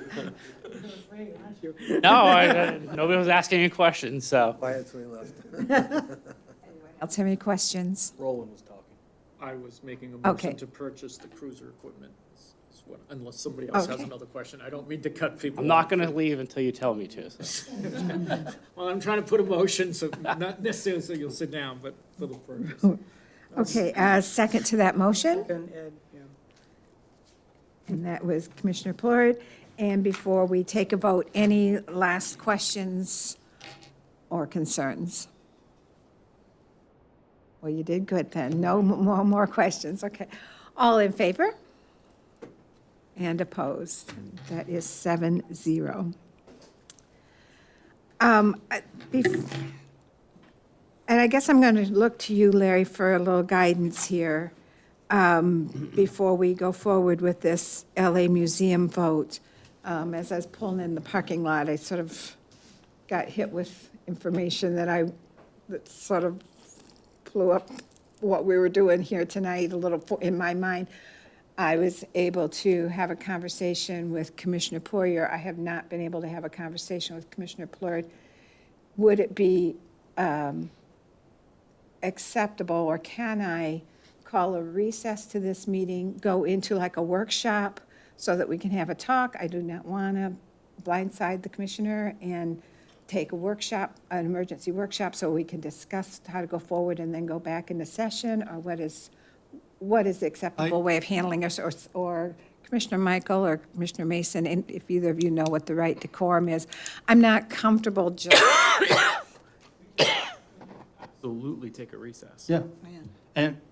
But continuing business as usual during a recess, you'd probably want to have a one-on-one conversation or one-on-two conversation. Is my, presented with a situation that is, some will feel is unfair. I'm sort of one of them that thinks this is sort of unfair, but it's where we are. So could I have a motion for recess? Well, Madam Chair. As a chair, you can call a recess whenever you want. You can just say, we're going to take a 5-minute recess and just do that. let's take a recess. But you want to take a recess and discuss, can we discuss what she wants to discuss in a recess? I don't think the other members, if you want to have a one-on-one conversation, like the other members, that's not a quorum, you can't conduct business anyway. So I mean, if the rest Yeah, of us. we won't be taking. Yeah, any. if the rest of us just sit here. Just want it to be relaxed, and because, Talk to one or two people at a time. And we'll no, figure it I out. mean, if you're okay, everyone can stay here. I just need to explain to you something that happened right before the meeting, and I don't want to do it on record. Whatever you, Okay. yeah, it's your. Is that okay? Yeah. Okay, so I'd like a motion, I'm asking for a motion for recess. You can just call it recess. I can, I don't have to vote it? Okay. All right, I'm calling a recess then. So.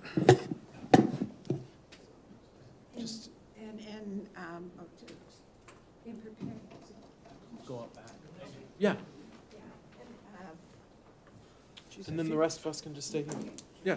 Sally's taking Ed to the woodshed. Don't feel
And we're back. Thanks to Commissioner Poyer, I'm coming out in much better humor than I went into recess.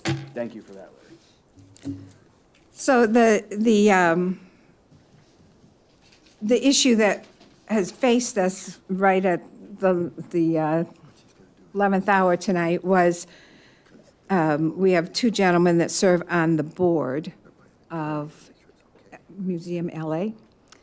And there was a question per the grant process if they could vote. And I guess I won't put words in your mouth. I'll let you go ahead and explain the directive you got on that. Yeah, per our compliance auditor, if you serve on a board for any of the organizations, you should not vote as a conflict of interest according to our, the grant, the uniform guidance, conflict of interest policy or rule. So I did reach out and make sure, because I thought that was the case, and since they are conducting our compliance audit, I reached out to just double check and make sure I was not wrong. And they verified that absolutely anybody on the board should not be voting to award grants. So to continue to lay this out, so now we were faced with, two gentlemen who, by no fault of their own, would represent cities who are most passionate about this project being excluded, and these two cities would not have a voice in the vote, which is problematic for me. I mean, if the situation was turned around, it'd be very problematic for me. And so that's what we were faced with. Commissioner Poyer found a state law, and we might have come up with at least a... So, just to clarify, you're talking to a compliance person concerning the ARPA money. So you're Right. talking to an attorney or a CPA? She's a CPA. She's our audit firm, the one that reports the compliance report to the feds. So Maine statute, according to Maine State Law 30-A 2065, 1, voting. The vote of a body is voidable when any official in an official position votes on a question in which that official has a direct or indirect, I'm not going to say this correctly. Pecuniary interest. Very. Monetary, let me go there. What that meant, because I did not know. Monetary, okay. I apologize.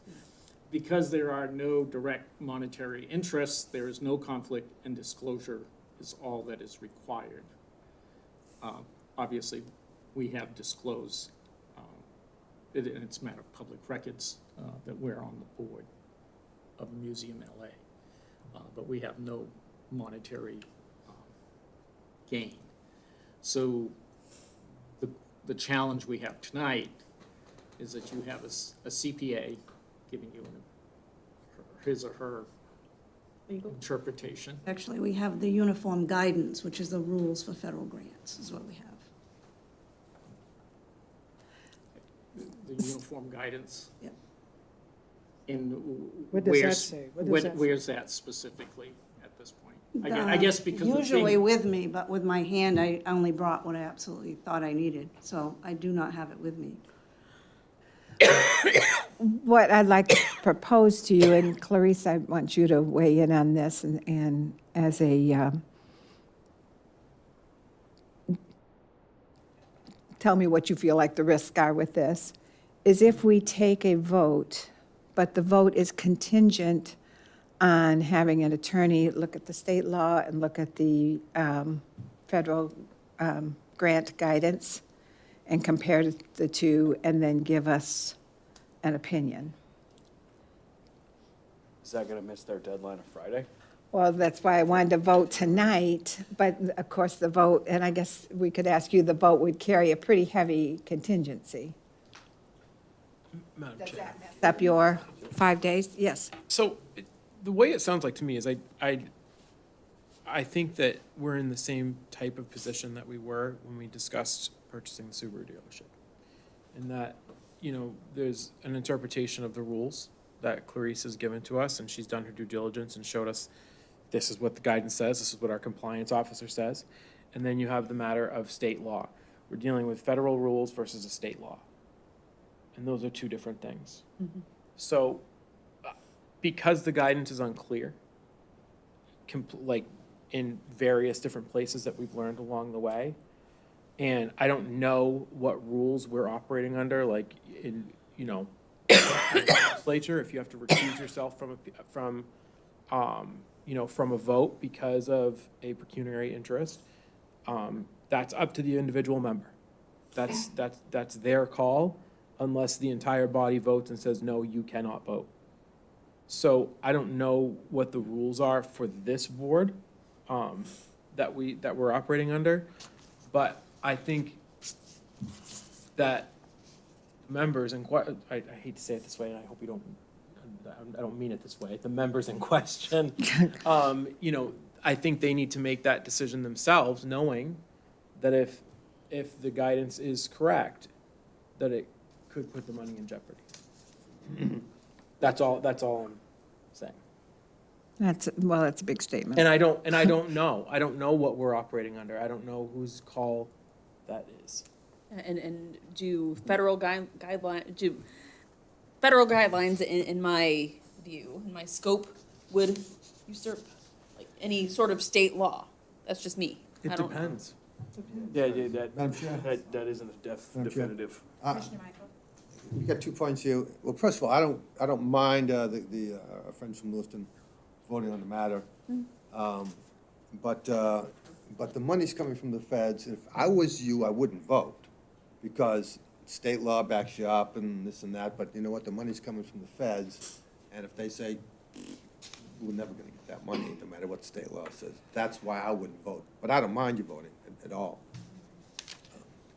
I said I was asking you, and then I never gave you a chance to answer. Did you want to weigh in on this, Clarice, at all? I've told you all I know. Do you think that contingency is enough to protect?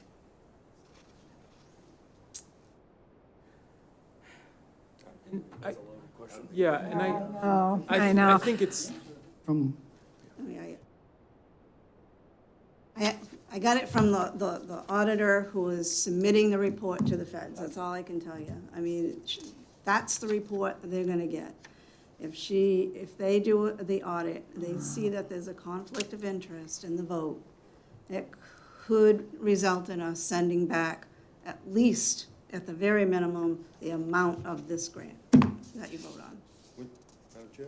so. You say at least the amount, you mean, right, they might make us send back more than the amount of the grant? No, I mean, at the very minimum, it could jeopardize, make us pay back the 2.4, 2.5, whatever it is. Whatever we authorize. At the very minimum. I mean, they could say, you're not getting the second half of your money. Yeah, I think she's Hold on, saying hold on, hold minimum. on, hold on. She They just could. said something. They could. I mean, if we're not following compliance, the uniform guidance, they could say, that's it, you're not spending the money the way you should, or, you know, complying by the policy. They could say we're not gonna disperse the second half. They say we're not following the rules and regulations, Right. and we're penalized. Right. Canceled. Can I? Will they? I don't. No, I don't work for the Fed, so I don't know. Well, I'm kind of surprised that we have this determination, because we didn't even take a vote yet. And so it looks like there was pre-planning to avoid taking a vote. That's all that crosses my mind. It may be true or not, but that's the way I feel. The other thing is, there's a lot of federal funds that are voted by the state legislature. And if this was true, half of the legislators would probably not be able to vote on federal money expenditures. So I am very leery about the wording of this caveat about spending ARPA funds with this determination. I really am doubtful. And I think it can be defended legally, because in most states, the rules are the same. If you are gonna benefit in any way, or if you have the appearance of benefiting in any way, and if you're paying for something to get to vote or something like that, you cannot. The only thing is, you just have to declare that you are on a certain board to avoid any conflict of interest. And I would be voting for the project. I wouldn't be voting for anything in return. Madam Chair? Yes. Also, I wasn't quite sure what Ed was getting at. I don't think anybody tried to talk to Clarissa and get her to come up with a conclusion. I'm not sure if you meant that. But I do hear that there's a possibility that our ARPA funds might get canceled if we somehow break the rules moving forward. I think that the money that'll be allotted will have to be allotted by other members of the board other than you two. There's not, two can't pass anything. But I personally don't want to risk the other funds, no matter how remote it is. I haven't got better information than what we just heard from the treasurer. I'm a positive vote to send some money today, but if you two vote, I'm going to vote no. The only repercussion, if we weren't allowed to vote, that amount would not be funded. I would think that. You can't dismiss, you're making conclusions Well, that is throwing out. No, stop. No, he's giving his, Ed and I can talk. and I want Ed you and to I give can talk. your, It's okay. We're fine. your, We're buddies. okay. Here's what I heard. I agree with you, by the way. That would be logical. I would think that's the worst it could be. The treasurer just said it's possible they'll say, oh, these guys are breaking the rules, and you're gonna have to, and we're not giving you any more opera funds or not. I have no idea if that's accurate or not. But I know, but you're operating on common sense. The federal government doesn't already always operate on common sense. That's true. Depends on how rigidly they want to enforce these rules. And how I don't vindictive they even are know about what the something. rule is. Well, I mean, we have the guidance that Clarice has provided. I want to see it That's in all we writing. have. I want to see it in writing, and I want to see if it trips state rules. So the money was given to the state also, right, to disperse, to the county, as a matter of fact, to disperse. I guess the discussion is a little premature because we haven't decided whether we're going to break our own standard of voting early. They've certainly presented a case where it would, making them wait would cost money, you know, and would forfeit some of their support on the federal, so, you know, yeah. Maybe Clarissa, whatever. If we take a vote to appropriate some money, Garrett might want to weigh in on this as well. If we take a vote to appropriate some money. Corner caucus over here. Hey? Corner caucus over here. If we vote to appropriate some money and it passes by, say unanimous, for instance, and the two votes from Lewiston didn't make any difference in that passing, meaning that it was more, they weren't the deciding votes, would that improve our position of not getting whacked? You still have the issue. That's, What if I make another proposal? well, let me get to Commissioner Mason, then I'll get to you. Can I ask Rachel to come up and ask a few questions? Yeah, okay. Rachel. So, I'm gonna try to fix this problem here, but I don't would really know if I'll appreciate that. succeed or not. Okay. But, so, I understand that your package is due on Friday. I understand that federal earmarks are due for a variety of things in Washington DC. If the measure that you need is about showing support, I would be in favor of showing support. I am not in favor of the entire amount of money tonight. This board has been very clear long before I was here that the date that we would start voting on proposals was the April 20th meeting. So I'm willing to bend what the board has done as not anything official, but an official rule. I also get how most every other state in this country works, in that county government is a very powerful, form of government. In Maine and a few other states, it's just not. But to federal members of Congress, they don't see that difference, and county government to them means a lot. So I understand why you need what you need. I don't think I could support the full amount tonight. I can do some sort of amount. So this is dangerous. This is an open negotiation. What is the amount of money that would show the support that you need? Because I have a number. Let's hear your But I- number. No. But I learned in negotiations a long time ago to not be the first one. Yeah, of course. I took Negotiation 101 in business school too. So I already threw out a number. You did. So it's your turn. I don't know what that is right this second. I think we need to have further conversations, but I think it's important for members on this committee to know that there are people that are willing to vote yes. Well, let me ask you, so is the direction you're going that we would put forth a number that we would be comfortable paying for if it does not fit in ARPA funds? Is that really where you're ending up with this? No.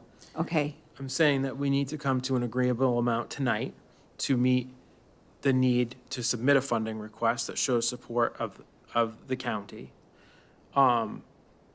And letting our friends here know that they might have the support they need if it's a smaller amount. Does that make sense? Yes, and I would like to make you aware, because I know you weren't on the board back then. We have voted, actually, I can think of twice where we've actually given ARPA money prior to the April 15th deadline. So in that sense, we're not making an exception tonight. It's been done twice No, before. we did it- So we just, just- no, but just so yeah. the public knows. Yeah, Clarification. That's fair, yeah. It's, the exceptions have been made prior to this. But this would be a very large exception. Commissioner Mason, can I ask a question in response to your question? Yes. When you say a smaller number, is your point that that's the sum total, or that you would be suggesting allocating a portion of the request tonight and then leave open the remainder of that as a question mark as you consider Yes. the rest of it? Yes. The latter of those two No, options? it would be. This we would be it. We would be, I guess my question is after tonight, the lower amount, or is Museum LA, Museum LA's amount done? No, Would it be just that's the amount you're committing to tonight with the possibility of committing to the remainder? it's a When good, you- it's a good faith effort. We know what the Okay. full ask is. Yep. Okay. And so like, I would just, like I said, your point is very fairly made. Like, we have made it, we just did it a minute ago. We gave, money to the sheriff's department for the new cruiser. So like, but I understand your timeline. Like, I get it. So I want to be fair to your timeline. I'm not ready to vote on this full amount of money just because, as Clarice said earlier, there's $6.4 million over the request of money that we have. So taking, what's the amount of your request? It's 2.4 million? 2.5, yeah. 2.5 million. Yeah, just under I mean, that's 2.5, yeah. that's a big chunk of our money that we would be allocating. So I'm not ready to make that decision after we haven't fully discussed everything. Does that make sense? Totally, completely. So again, just to clarify one more time, we've allocated 300,000 to the town of Leeds. So as far as dollar amounts, what the exception has been. The town of Leeds requested, I can't remember the exact amount, but I think Larry's about to say something. so I'll let Was him- 300,000, but I think that was before we actually made our rules, to be honest with you. They had a deadline as well, though, that we. Right, they had a deadline, which is the reason, Our rules which is the not yet. same reason we're here tonight, debating this, because of a deadline. Well, and I'll, And meantime, that deadline has been pushed back to April now. Correct, Clarice? I'll throw out a number in the interest of trying, I really appreciate your comments, Commissioner Mason, so I,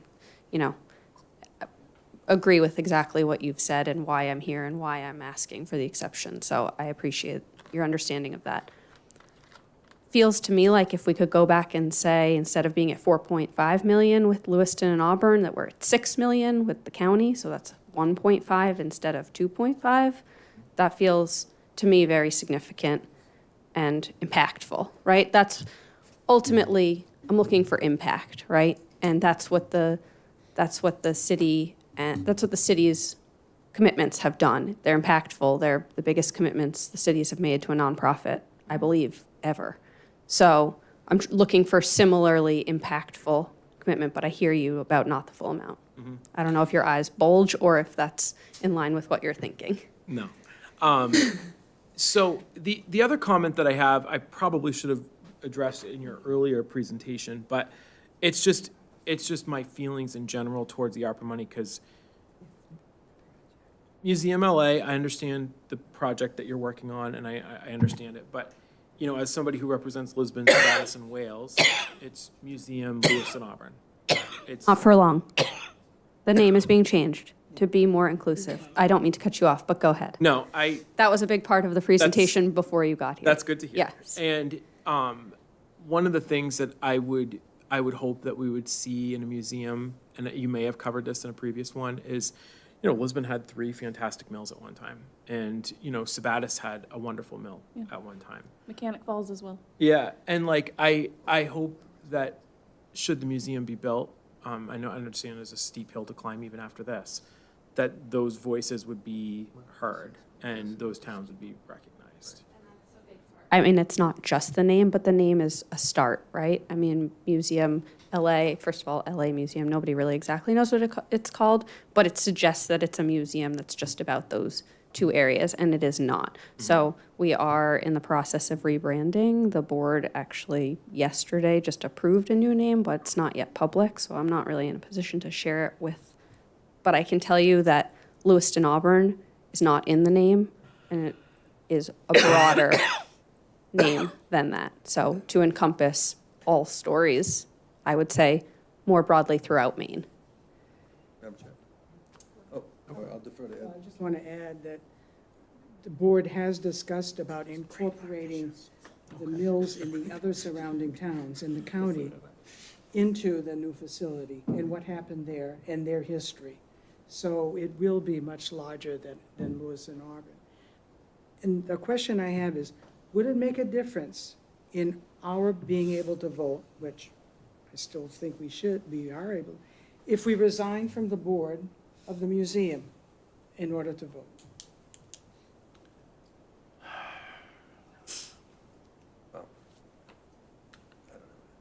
I, Madam Chair. for somebody No input. bigger, Think about that. with bigger, Madam Chair. Rachel, you haven't received any money for the HVAC system yet? We have not. How much I'm not is it? sure where Commissioner Ames heard that, but there was some. I No. had it confused with the community little theater. But Oh, you- okay. Yeah. Okay. That's true. Do you have a budget for HVAC? Yeah, between $2.5 and $3 million. So that's where our original number Okay. came from. Okay, and we were wondering if the project qualified under the ARPA funds, but if we send money to the HVAC today, we don't have to worry about that question, really. That's right. Leave that HVAC system just covered. Okay, so we're good on that for today, anyway. did you Apologies want to again weigh for the in on this confusion. at all? This is sort of a Apologies on the murky confusion. Okay. subject here. We're floundering around a bit. No, not at this point. Are we going to seek, legal opinion about, regarding this issue, or is that? I think it would be appropriate. Yeah, I do as well. And then what happens? Timeline-wise?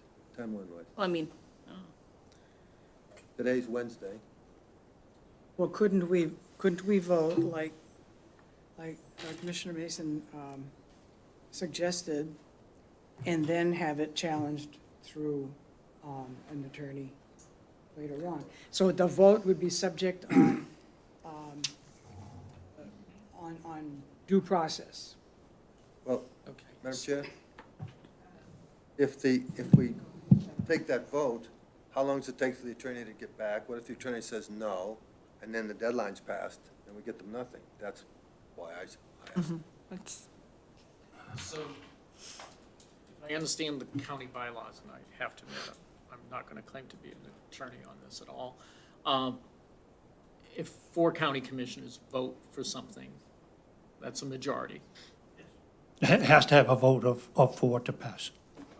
So if there's if there's only 5 county commissioners at a meeting, it still requires 4 Yes. people to pass Under our bylaws, yes. under our bylaws. How many commissioners does it take to make a quorum? 4. 4? Yes. Have to vote unanimously. Okay. I just want to make sure I. Have votes. I'm just trying to ask Yeah. a question is, can we vote?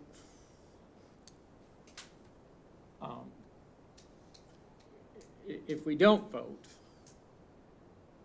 if 4 county commissioners vote for this, Clarice, does this create an issue? If 4 other county commissioners vote for this, what is your interpretation? If 4, you two vote, To vote as well, he's asking, I think, right? No, he's saying if they No, don't. no, we abstain. I'm Yeah. trying to work through this, and I'm asking a if question. you had 4 yes votes and you two are not included, it would pass. Because you're not voting.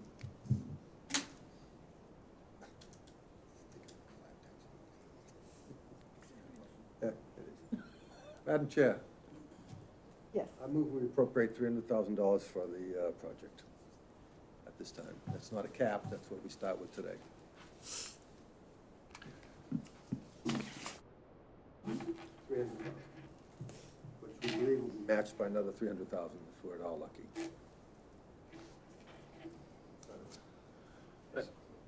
Our federal request is for 2 million. You're saying you have to come up with $2 million to get that? There's no match requirement at the congressionally delegated spending. I'm sorry. Corrected, sorry. What's the match situation? There's no match. There's no match. Okay. Oh, I thought it was. Every dollar it was going to be matched.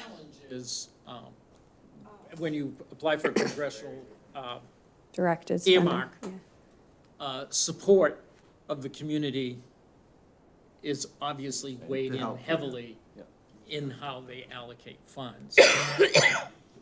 So if you can show that you have, the city of Lewiston has stepped up, the city of Auburn has stepped up, some additional money in excess of $1 million, I believe, has also been brought into the picture. So when Congress, when the senators look at this, they look back at their communities and say, just like we're seeing here, we have a lot of requests, but they look back to see what the participation level is. The greater the participation level, and that participation level is not just voting yes for it, but actually, as the movie goes, show me the money. That's what we're talking about this evening.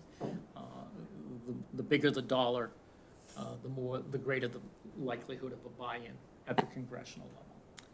If I could just add, I think Commissioner Mason's point about the importance of county support is really a critical one. The county support as the congressional delegation then goes and sees it throughout the rest of the country is imperative. So that's why I'm here.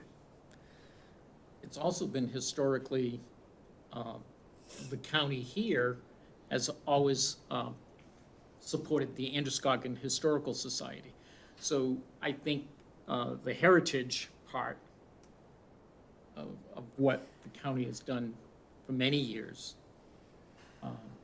has been, every year we allocate money.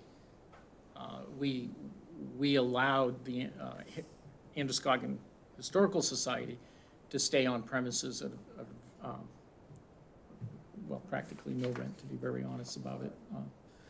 So we've always been strong supporters of the historical societies. So I just would say that is also another strong reason for you to throw your support behind it. I would ask that you consider giving more money that amount on a project of this size. Very much appreciated, but we really could use a lot more than that. I can't vote, but I think I can still talk. You're not supposed to. I'm not supposed to talk about it either. I'll withdraw my motion. Did we even get a second? And then he can continue to talk. Well, no, I think if you're recusing yourself from a vote is when you're not, but I mean, we've already There's sort no of. motion, isn't it? Well, It wasn't seconded. Right. Second? No. No, Okay, so there was no motion. I withdraw my motion. by not voting, I'm really cutting my own throat. I have no representation at all. And I don't think that's fair. I think, put yourself in that situation. If you were on the board, what if we were all on the board? You know, I really have problems with this, and I really would like to challenge this.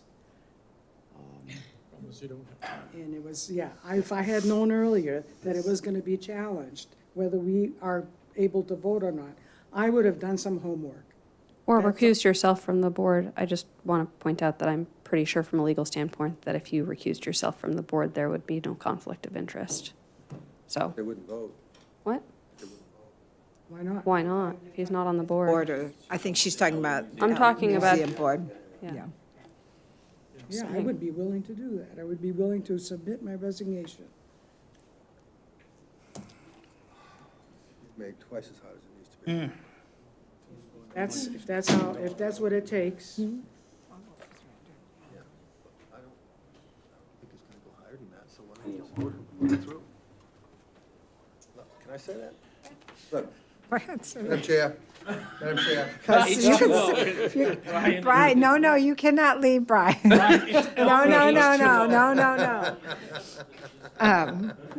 Madam Chair.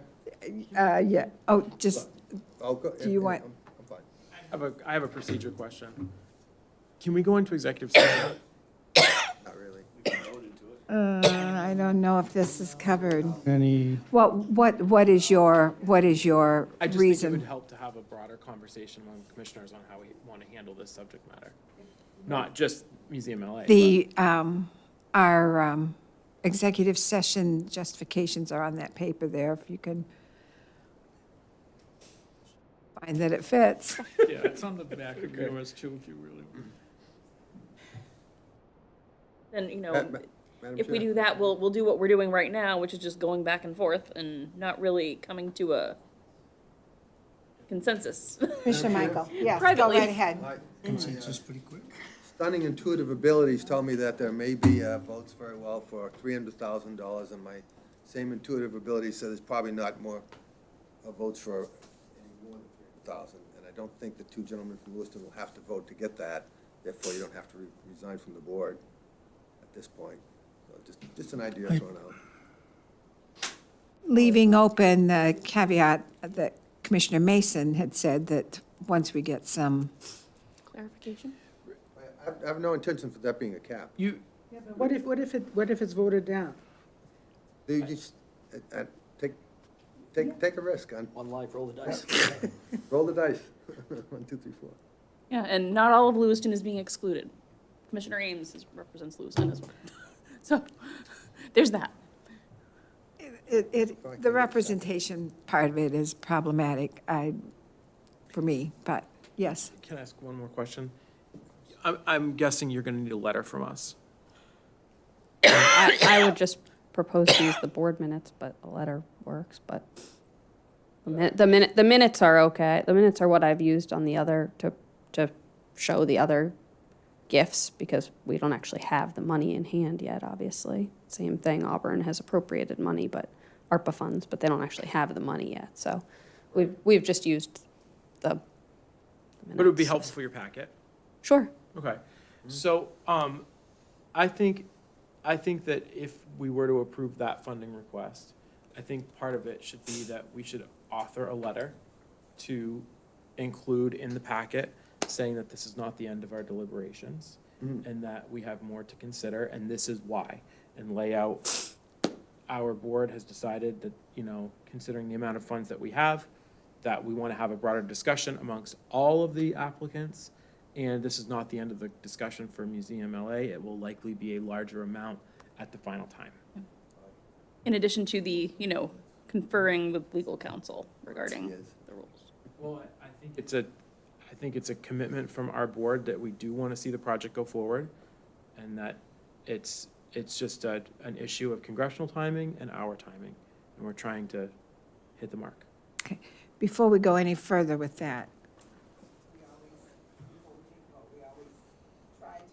get your way, are you comfortable with that? Me? Yes. Well, the last few, we've asked you if you are, and then I'm going to move on to Mr. Post here in a minute, too. But are you comfortable that that will fit the confines of what you understand the guidelines to be? Only voted For on, the, as long as it's for the HVAC. Or the and HVAC, so There's put no that in your conflict of motion. interest. The grant is fine. Mr. Post, are you comfortable with that and comfortable with writing the letter then? If, yeah. Okay.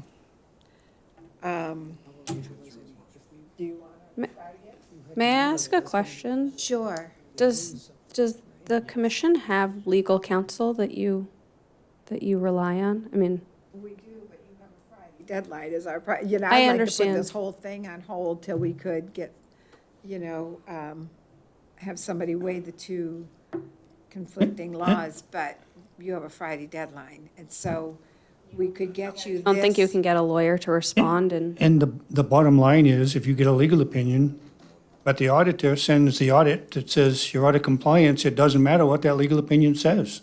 It's the auditor going to the Treasury Department, and that's what counts. Yeah, but the auditor has to be legal. Come on, guys. Don't take my, A little off track. Yep. I want it, I want it. I'm gonna make a documented that I motion. said no comment. And it's gonna be a long one. Take your, okay, So- will you, all right, let me, will you reduce it to writing after the meeting? I will. Yes, So- thank you. I think I'm gonna make a statement and I'm gonna make a motion. We have to do a couple of things here. We have to protect the integrity of all of our funds. We have to make sure that we show support to Congress for this project. And we need to make sure that we retain the amount of money that we currently have to consider other projects. So I would support a $300,000 figure. I think that the members to my right should recuse themselves. We'll send a letter that indicates the commission's support. And there is nothing in any rules or law that doesn't say that our friends can't indicate their very strong support for this project, but recuse themselves out of an abundance of caution. And that more money will probably come later. Okay, so we have a motion, and you'll send that to Sandy tomorrow will do morning that. so that we can get that, so she can, I was writing, but I don't think I wrote that fast. Was down the same lines of the motion you were going to make, so would you $300,000. be wanting to second that? $300,000, Garrett? Yep. For HVAC. Yes.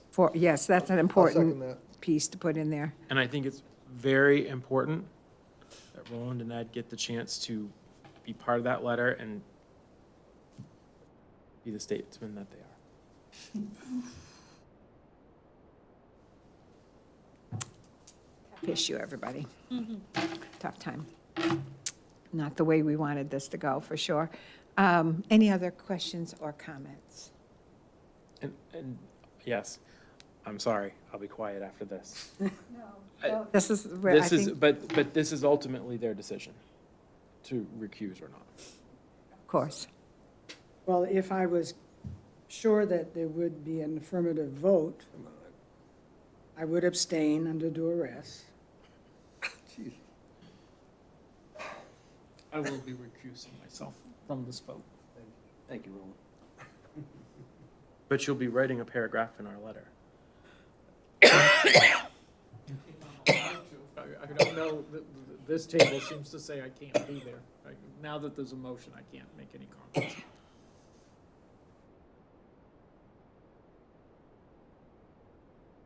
Why are you looking at me? Well, just, I want everybody to get any questions, or I want to make sure I would everybody is. welcome any comment. I feel comfortable with this going forward. You know, with the submission of the letter, I think, that's, adequate. And we're not, closing the door on the full amount. Madam Chair? Can we let Mr. Post go first, if please? you've declared a conflict of interest and then write a letter in support of Yeah. that, yeah, I don't think that's going to be looking very good. But we can still write a letter, correct? Oh, sure, absolutely. You can, the ones can that votes in the affirmative. Right, yeah. the county would be writing the letter. Pardon? Are you saying you personally, or Mr. Post writing a letter on behalf of the county? Okay, oh, gotcha, okay. I think it's a simple statement of fact. I think it doesn't have to be, okay, fine, if we don't want to say like you have strong support, but you didn't cast a ballot for it, that's fine. But I think by simply indicating that 2 of our members are on the board of Museum LA will indicate strong support, and that's just a statement of fact. Madam Chair? Does that make sense? Why bring that up at all if we're grappling with the federal government to get the money? Why would we throw anything in that might ever say, oh, gee, some bureaucrat start pointing fingers, and who knows how weird people can be? Just trying to broker a deal. We got, the deal's all broken. Don't do that letter thing, please. Can I just ask one other question? Sorry, to go back to the recusing. If Commissioner Poirier and Commissioner Plord recuse themselves from the Museum LA board, can't the full request be voted on Madam tonight Chair. with their votes? Madam Chair, I will not vote for one penny more than $300,000 today, and we've debated this thing for an hour more than we needed to. It's very simple. We're offering you $300,000 today. I believe the votes are there. You want it, you don't. I'm happy to leave the meeting now if we don't vote within 2 minutes. I'm done with it. This is no need to go around these circles and some of the things that have been said.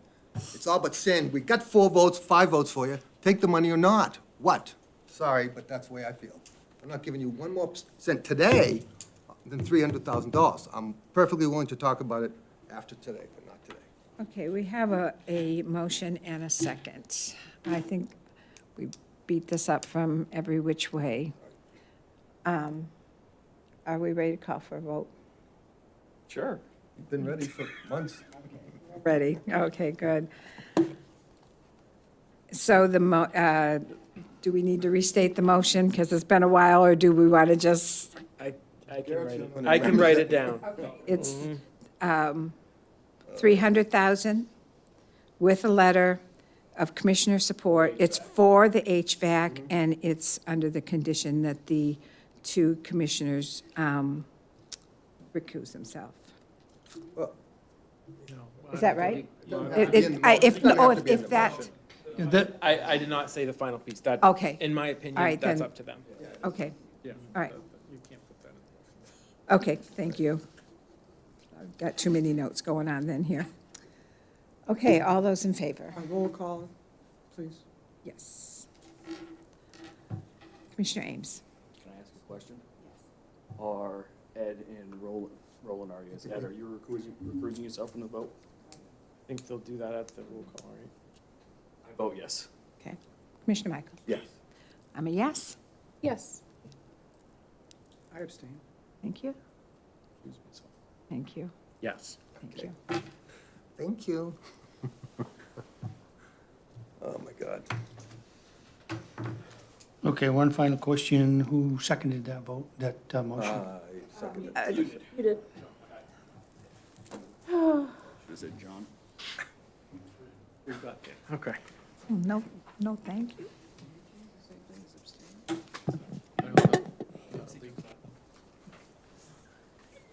No, thank a while. Oh, yeah, F them. Hey, after the No, meeting, we'll yeah, discuss yeah, that, no, after the we're on meeting. board. Okay, all right, moving forward. Little crippled, but moving forward. The union contract, is there anything about this? Oh, other, Please, please, no other. Anyone other? No Okay. other. All right, let's go back and Moving on. raise this up a little bit. Okay, about the union contract, Mr. Post, that we need executive session for? Are you ready to present it to the full board in public? I think we're ready. I sent the full board, I intended to only send, but the full board got it, which is absolutely fine, because we've only made a couple of changes since the one that you got, and those two changes are we moved 3 weeks vacation from 7 years to 6, and we gave the detectives on-call pay, and that's on page 27 on the last line. Those were the changes made since the document was received. It was a very cordial negotiations on both sides. We were fairly quickly pretty much on the same page, and so the story that I understand is that they've already told their people, and they'll take it to a vote as soon as we vote our, as soon as the commissioners vote to accept.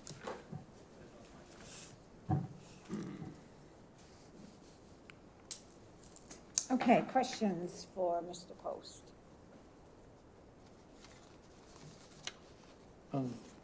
You said the copy that you sent us, Mhm. you didn't make any, but Juneteenth was not listed on the original copy, or at least it wasn't online. Correct. It's in there now, though. Yes, it is. Juneteenth. Juneteenth. Yeah, Mr. I added Post was that. joking. I hated to. I tried to argue that we could just do that under other things that the government says, that we'll accept, but, 'cause I still, anyway. And what kind of a name is that? Juneteenth, but anyway. Oh, So, I mean. Like all of June, Juneteenth? Juneteenth is Juneteenth. The holiday is called Juneteenth. Juneteenth. 10th of June. She's making fun of you calling that a day. Oh, it is. It's the actual date of the 19th. All right, way over my head. I was making a joke. It's okay. It's been a rough night. Well, I'm glad that we added it to the contract. and, we gave them substantial, to put them, obviously, as you know, corrections, patrol, dispatch, civil, they're, everybody in the law enforcement realm it's a tough market, and we had to come up somewhat to meet that market and keep our people and attract people from others. So I think it's fair to them, and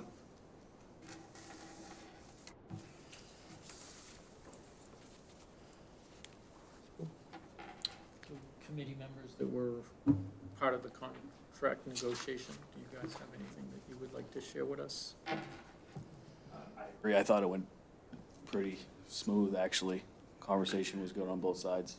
Obviously, we can't do everything everybody wants, but I thought in the scope of it, it actually went pretty well. Yeah, it had good consensus on both sides, and some of the issues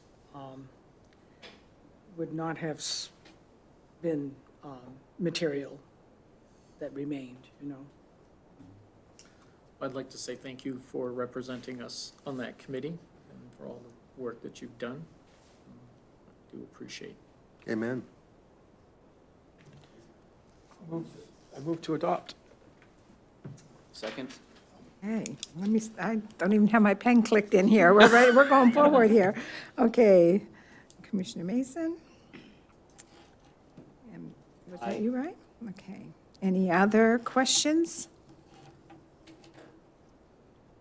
Comments, concerns? All those in favor? Perfect. 7-0.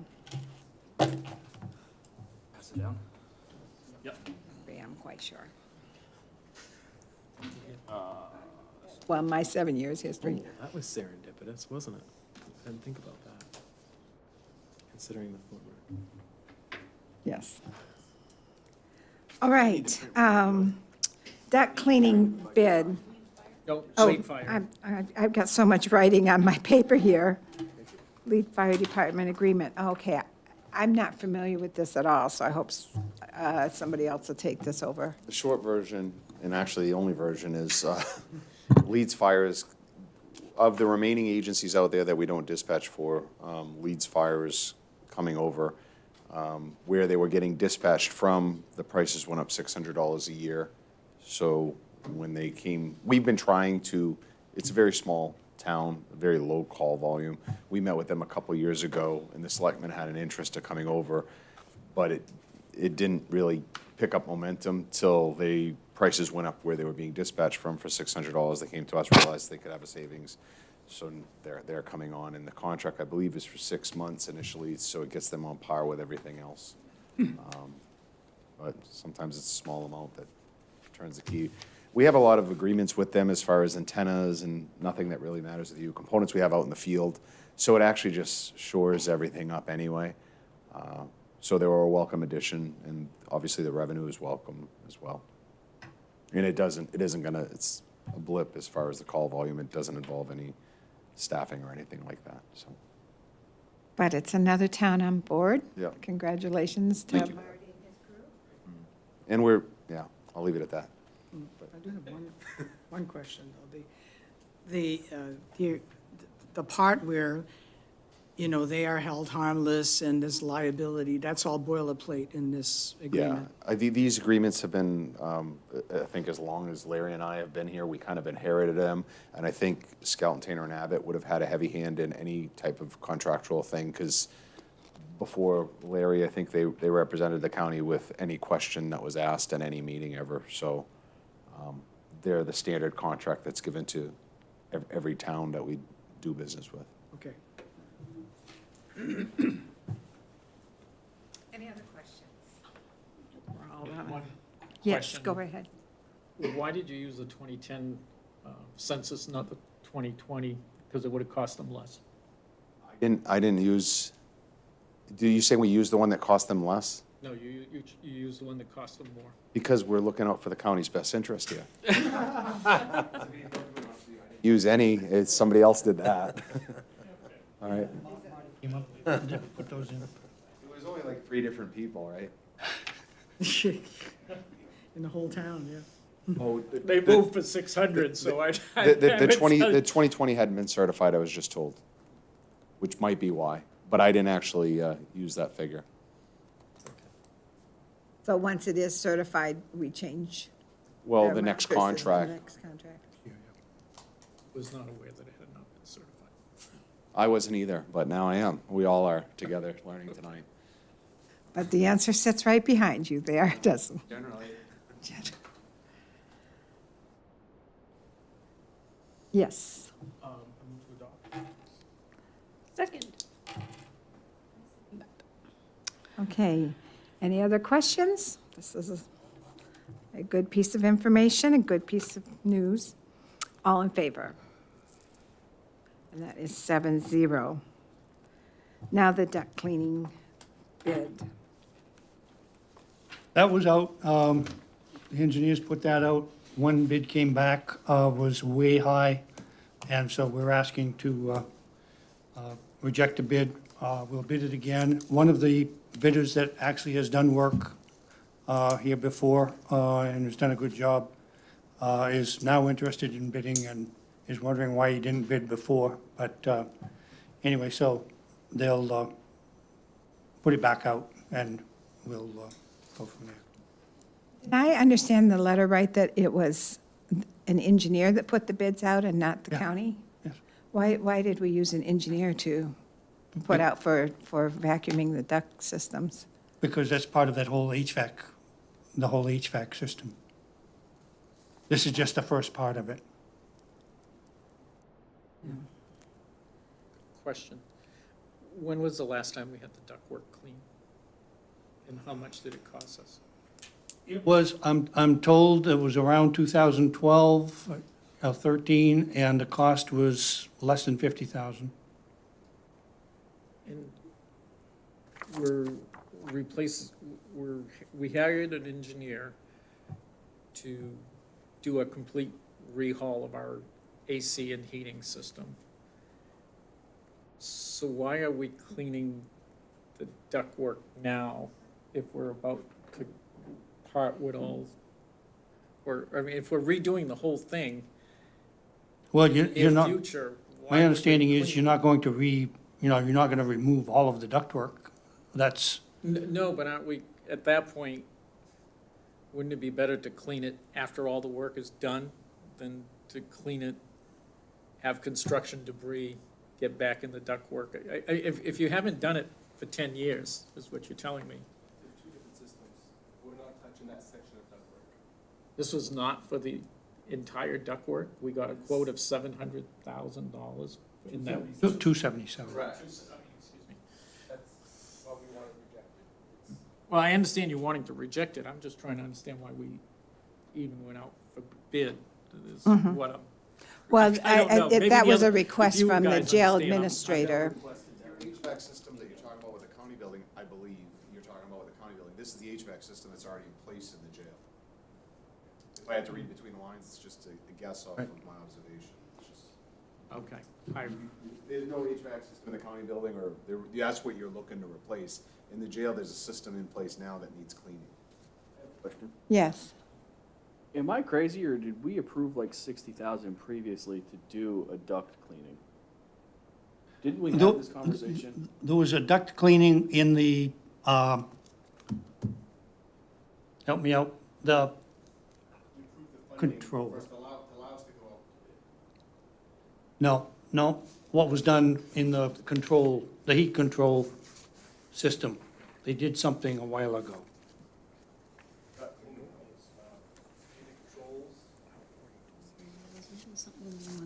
Yeah, had laundry and there was some other equipment. That was a different project. I guess I thought the $60,000 was approved, but even $60,000, I guess I'm going to raise some red flags here, is today there is a company in the Lewiston Auburn area that does the grocery stores, big commercial company, that will do the first 10 vents for $580, and $20 for every additional vent beyond that. That's not taking in any components they use or products they use to reduce mold or virus or anything. That's just for the vacuuming of the vents. But when I got those prices today of what they charge the grocery stores, that puts up some big red flags to me even with the $60,000, to be honest. Have the specs changed at all from the previous job? Is it the same specs and everything? The specs essentially were the same, but when you get an engineer involved, they take a one-page and make it into 6 or 7.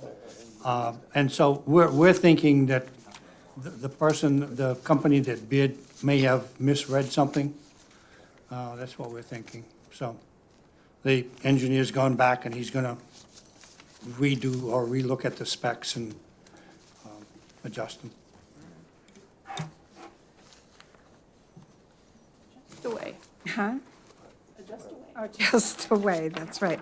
And so is there anything needs to be done on that, or that's just Just, a we're discussion just item? asking you to Okay. reject the bids, and then we'll, That's an easy one. yes. Thank you. I second the motion to reject the bids. Okay, all in favor of rejecting the bid? Thank you. Yeah, hard So, reject thank you, thank for you. $277,000. All right.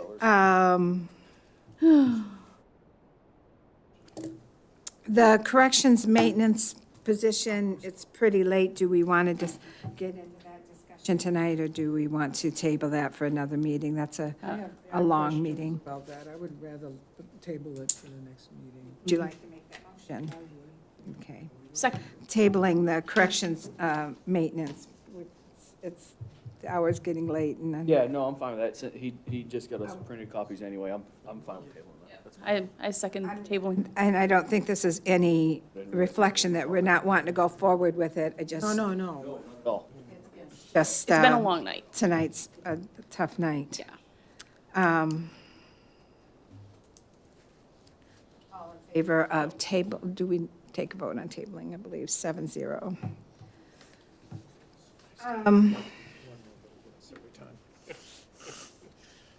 Guess I'm trying to decide if, Your seat was always a no, of the opposite of everything. let's, Questions, Ally? yeah. That I probably forgot to do earlier.